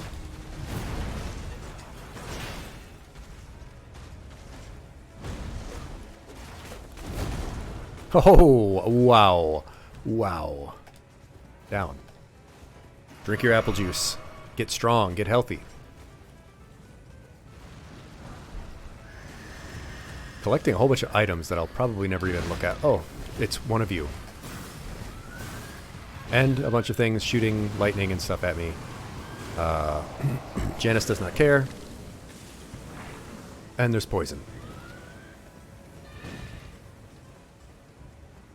Probably stuff that wants to kill me in here. Like you. I'm just going to take that item. I'm going to take this item. Nope. I guess not. It's quite dark in here. I don't like it. Let's get out of here. Oh, sorry. Let me out at the door, please. Now just blocking the whole door. I guess they're nice friends, though. They're not going to hurt each other.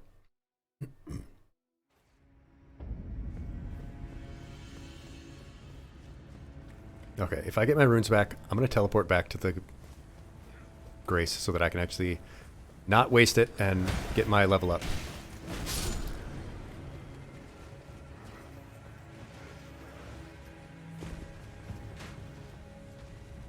Speedrun strats. Let's go. Run, run, run, run, run. Go on over here. Oh, why do they all have disgusting goop?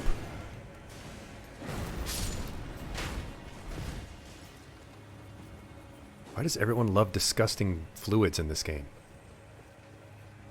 Alright, now stick and move. Okay, or not. There's nothing you can do about it. Stick and move. Dodge and weave. Or don't dodge and weave. Or it's impossible. That's fine too. Oh, that's too far. Yeah, that's too far. I thought I could just drop down. 250,000 beautiful souls. Cast into the darkness.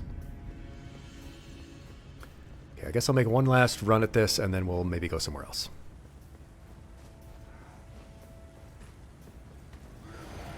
I don't want you to have to watch me fail.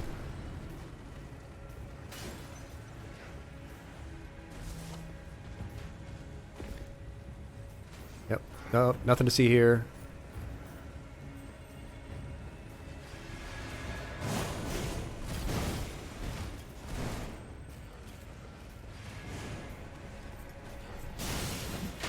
Wow.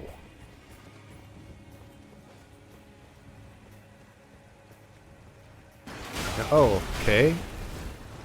God, is there nothing I can do about that? Yeah, there's my nun souls. Gotta make sure that I go up, down the ladder. Oh, and that actually took damage. It actually cost me damage, even though there was no animation. Oh, okay. Where?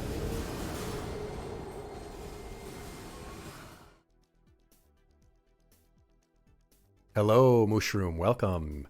Good to see you. It's been a long week. How has your week been? The weekend is almost over.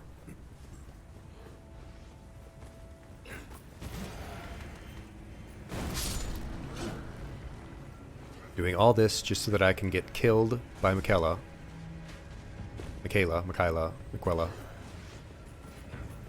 Or who? Whatever her name is. I don't care. I'm not going to fight her. Wow, that still hit me. Melania. Okay. Whatever. She can live here and rot for all I care. Janice is just doing this for fun. Oh, God.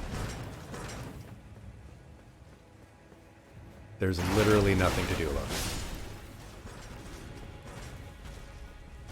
Nope, I'm dead. Oh, nope. But I'm going to be dead because they're going to shoot at me.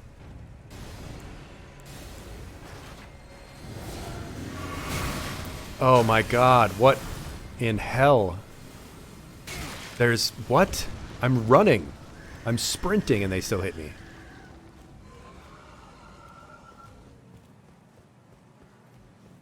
Okay, so I don't want to go into that dark room. That was death.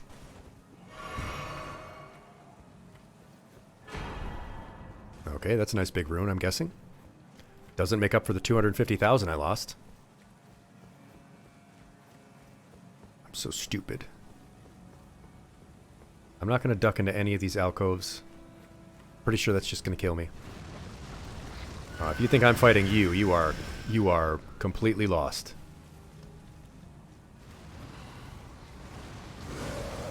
Nope. Disgusting goop coming out of you? Nope. Oh, and you can't use the stone sword key because there's enemies. And I don't have enough time to fight them. Why do you exist?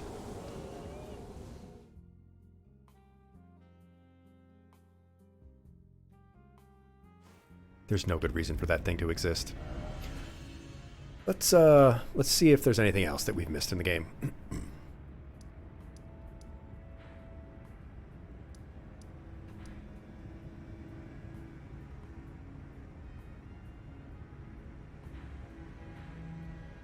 There's a tree here. What is this tree for? And what is that? Oh, they exist to do this? Well, screw them.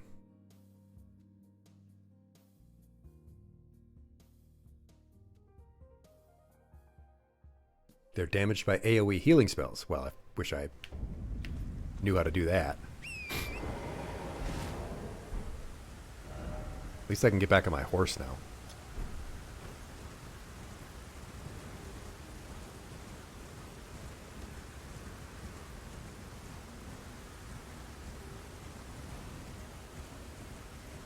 Do.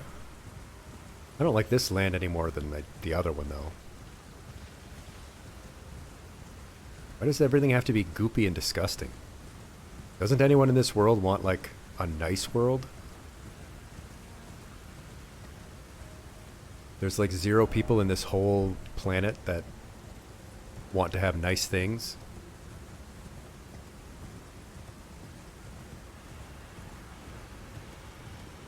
No, we want disgusting, goopy rot.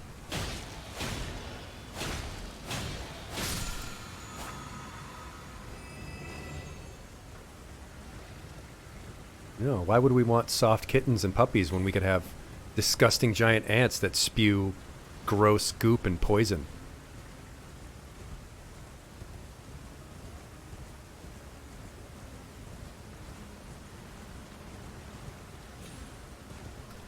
I know what'll be fun. Let's make a blood swamp. Maybe we could just have like a nice lake. No, how about a blood swamp?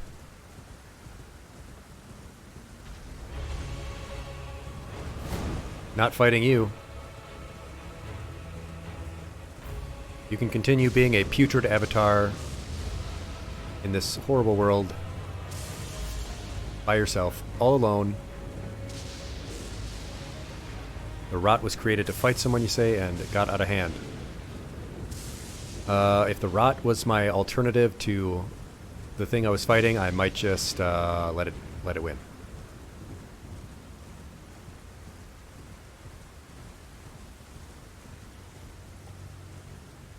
This tower too far down for me to catch? Oh, there is a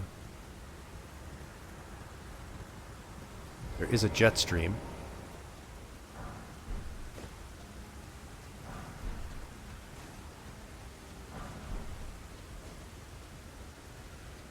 Yeah. Yeah, I am more of a Miyazaki.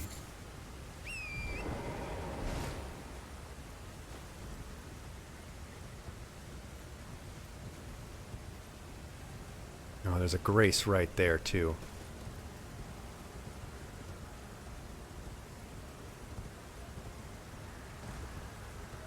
Cool. Okay, maybe we'll survive this.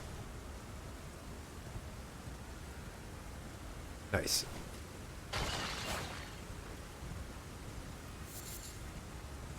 Ah, grace. Wonderful.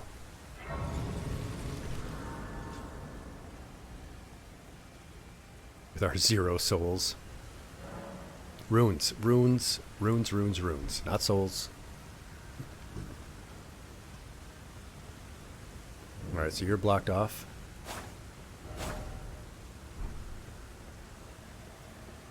Guessing there's some kind of trick I need to pull off to open that up.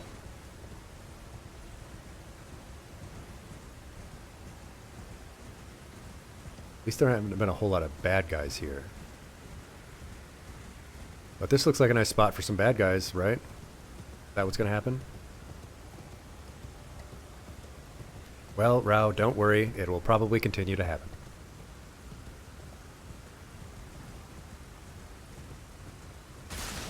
Ugh, why is there more poison?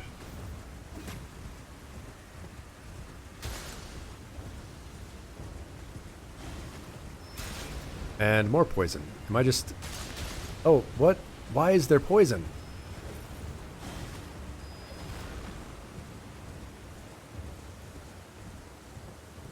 I don't even know where I'm going or why the poison is being set off. Just sort of random. And who are these pygmies and why do they want me dead?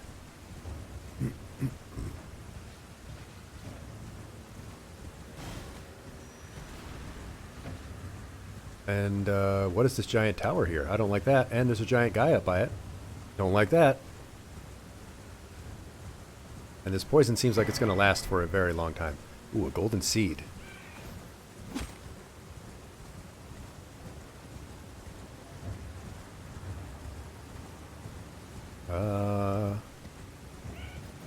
Okay. Okay, nothing up here. The beast clergyman. Wasn't I supposed to kill him?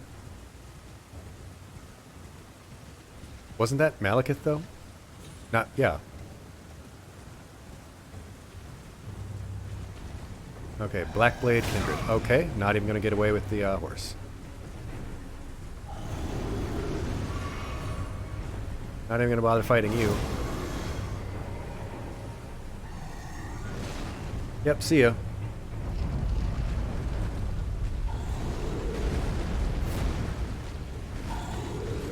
I've killed you. I literally killed you, buddy. You're dead.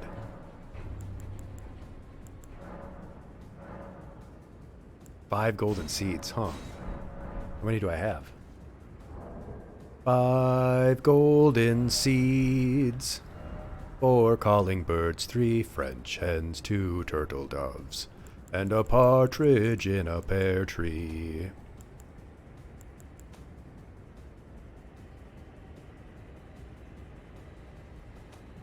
I killed him in Diavolo's erased time. I'm going to pretend that I understood what that meant.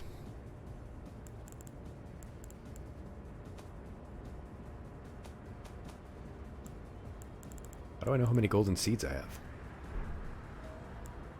Oh, that was the crafting menu. Okay. I have 1 golden seed. Oh, that's a JoJo reference? Yeah, I would not get that. I could make some poison spray mist.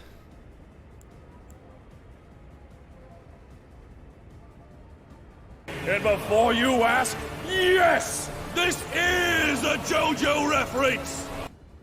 Okay, okay. I see you. I see what you did there.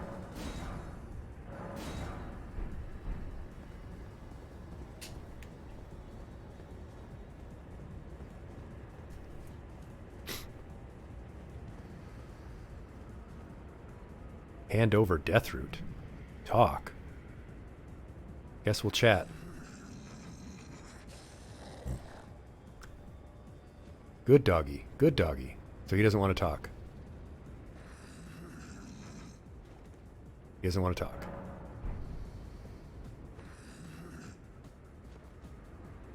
Guess I'll give him some Deathroot. I smell it. Death. Yeah, it's called Deathroot. Probably does smell like that. Feed it you? Feed it you? Feed it me? Really? Tarnished. Bring more death. I'm pretty sure I bought you your actual death. Bring you death.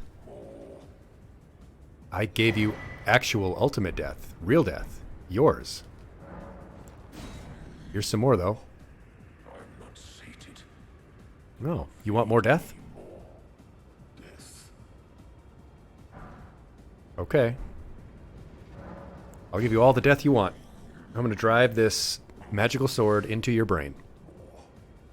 Feed me. Cool.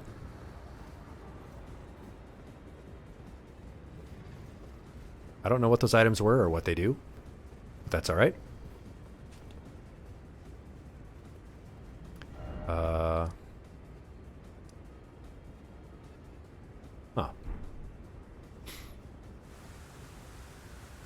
Sneaky, sneaky.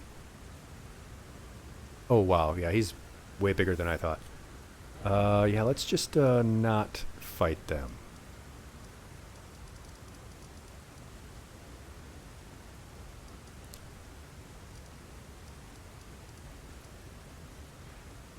There's got to be some more enemies some more bosses I haven't killed, right?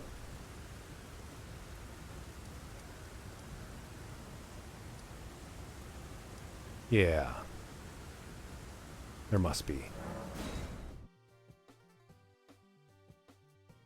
Bunch of tunnels and graves. I don't like being in graves. Maybe some more jails.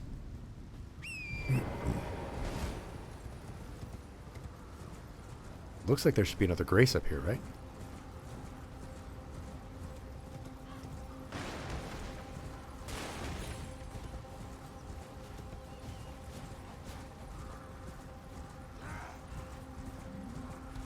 Hello, Onion Knight. Yeah, you were real tough, huh?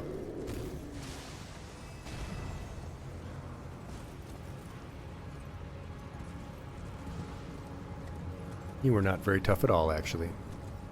I killed you quite easily.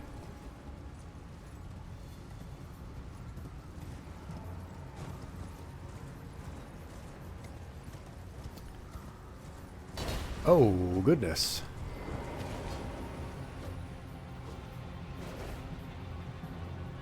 I give my life, not for honor, but for you, Snake Eater.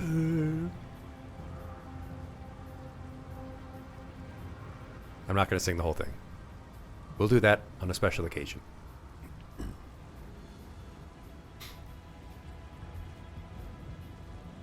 If I was going to sing, maybe I would sing Grilled Cheese Obama Sandwich again. That went pretty well.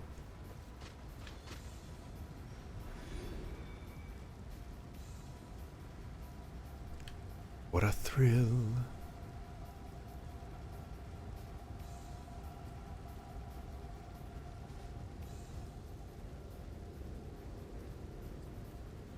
Yeah, this is a long one. And there's another big one there? Oh, there's a merchant here. Yeah, I didn't even see this one guy before. Yes, right this way. Hello. Right this way. Welcome, valued customer. Come, trade in our wandering emporium.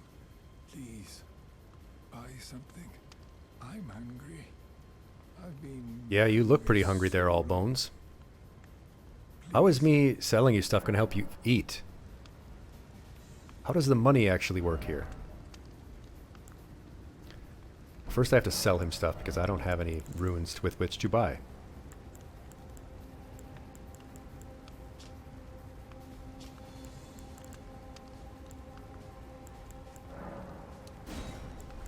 Okay, we'll get rid of a few.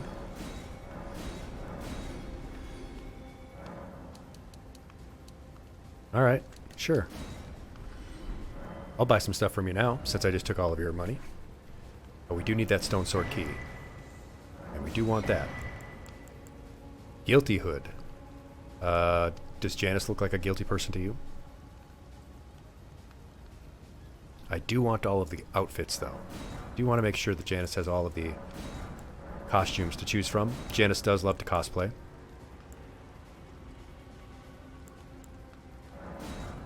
There. I have bought things from you.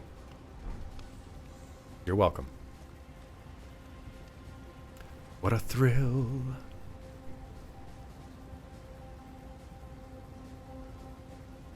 The shorts were the right choice. Yeah, look at that big old burning tree. It'll be burning for a long time, isn't it? I did that.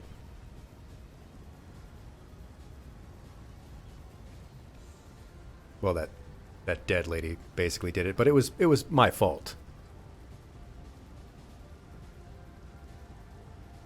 Finally at the top of this ladder. Come on now.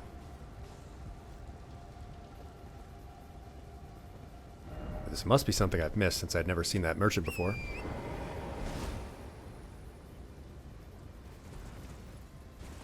Bunch of soldiers just sort of relaxing and chilling up here. Cool.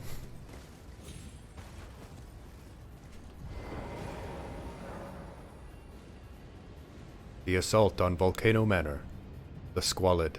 The sick. The blasphemous. A wretched, unending war with no glory. Okay. I didn't want you to drink the juice. I wanted you to... Hey, calm down. This is the normal way to Volcano Manor. Okay, I took the not normal way. I haven't been back to Volcano Manor since I killed the Volcano Lord. Or whatever his name was. More grace, though.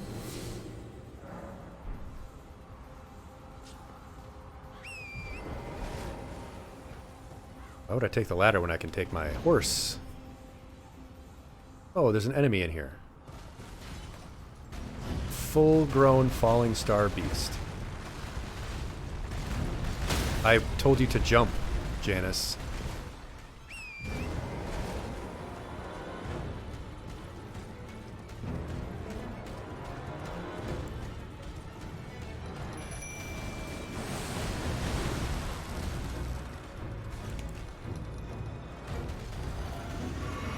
Mimikun, help me. Okay. Would you please get up, Janice?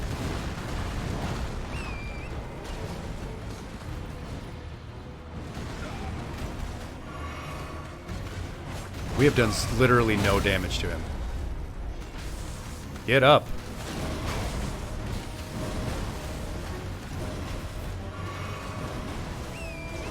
Okay, so no damage yet.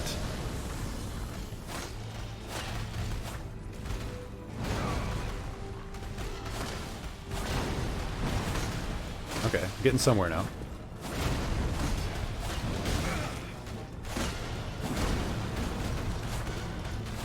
Missing a lot of our attacks, though. There we go. Get some good ones here.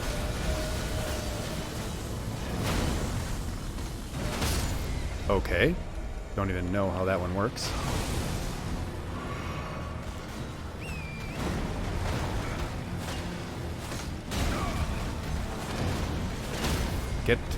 Well, the horse is really taking a lot of damage here. Come on.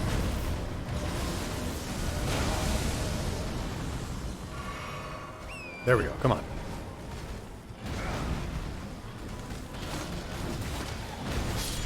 There. Stupid bull. First try.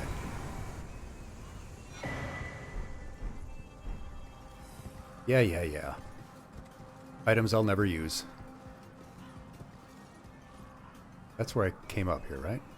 Yeah, there were the jets. Alright. What are these half bowls everywhere?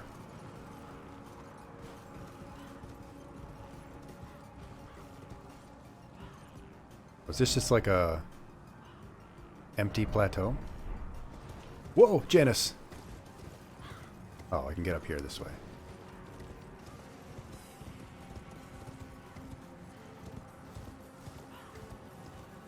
There we go. Oh, it's these skelly boys. Don't like them.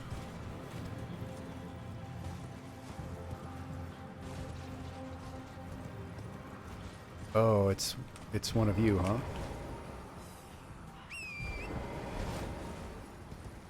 Don't worry, I won't kill you.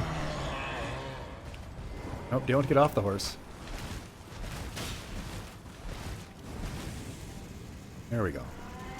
Safe inside. Oh, that's right. Remember when I had to fight this guy in here and... Yeah, that went very poorly. That did not go very well for me. Okay. So I got the arrow sticking out of me. That's not ideal.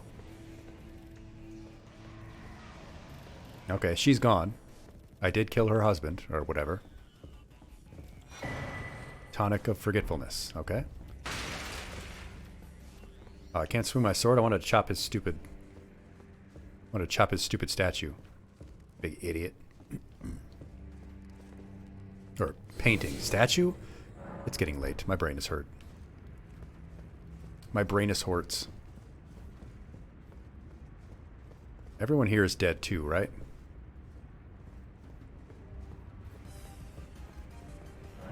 The door is blocked shut. The way is shut. It was made by those who are dead, and the dead keep it.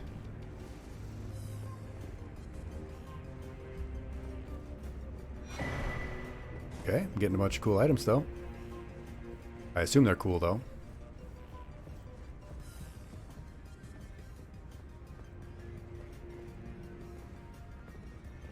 Can I take his great sword? Guess not. Tanith moved to the boss room, you say? Well, let's just see about that.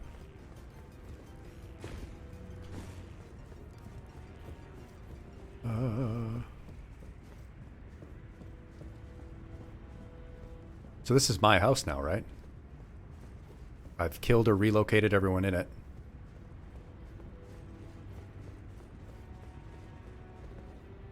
Just need to get these bodies out of my house.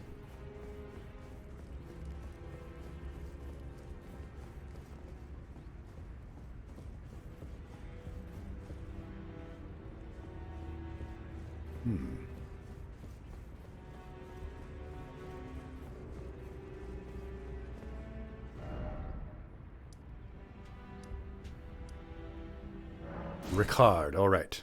Let me just go in here. So is that a variation of Richard, meaning his name is Dick? He's the Snake Man and his name is Dick? Oh, you. Yeah, me. Allow me some time. I'm the one who killed your husband. Our Lord's carcass is vast and not easily consumed. Oh, you're eating him. Dear Rykard, please find purchase within me.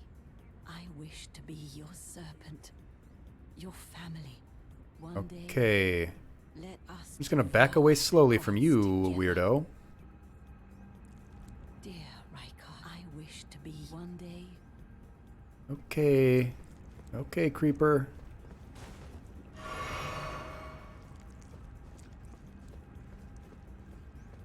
Yeah, that's pretty gross. But it does look like she's eaten quite a bit of him already. And he is still kind of squirming. And kind of alive. Yeah.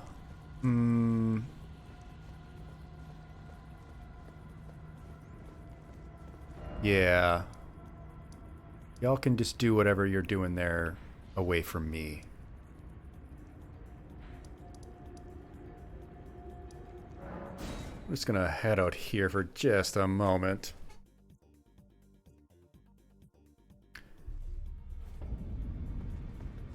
Hang out here. And rest at the table of the Lost Grace. Oh, begin Journey 2. That's New Game Plus, right?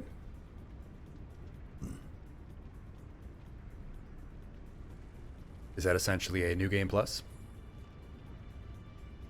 Okay, okay. Alright, well that's something we can do. At some point.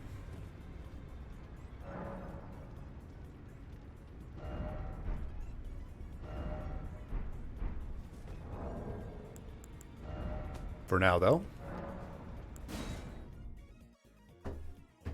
For now, let's head back. Okay, so you say you get to keep your levels and gear, restarts the game on a higher difficulty. Oh, a higher difficulty. Perhaps not the best idea for me yet. At some point, though. Yes, dancing red pandas. Hikaru-chan. Let's see. Well, class, I'm probably going to wrap it up here. I'm so thrilled you all came for a lengthy lesson on nutritional supplementation of all things. And that we had a great conversation. We played some Elden Ring. We had a bunch of raids. I'm going to have to look back and see who all raided me so that I make sure that I mention them all in our post-stream Twitter post about it. And that's probably about it.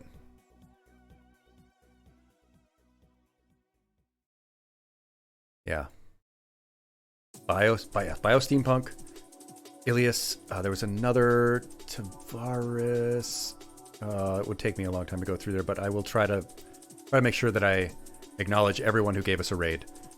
We actually have not gotten a whole lot of raids in our whole time here. I think people just don't know what to make of me, you know? Cheer Valley Moors, Bit Shepherd, you are my saving grace.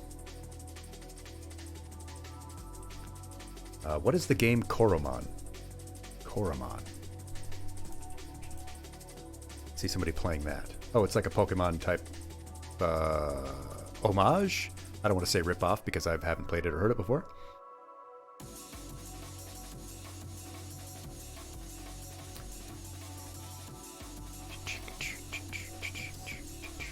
I know where 3 of them are.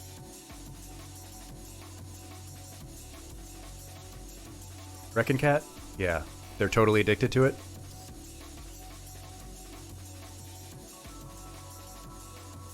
All right, I do see a game that we can go raid someone on. But yeah, thank you all so much for being here. I appreciate it. We're trying to do something a little bit different here, and I'm glad that there are actually people who like it. So I'm going to send you off on your little field trip. No big take-home message this time. I've taken up enough of your time. And thank you all so much for coming again. Join the Discord if you're not already in the Discord. Follow me on the socials. Discord, socials, so that we can keep in touch. Tell me all about what you want to see, things that we can do,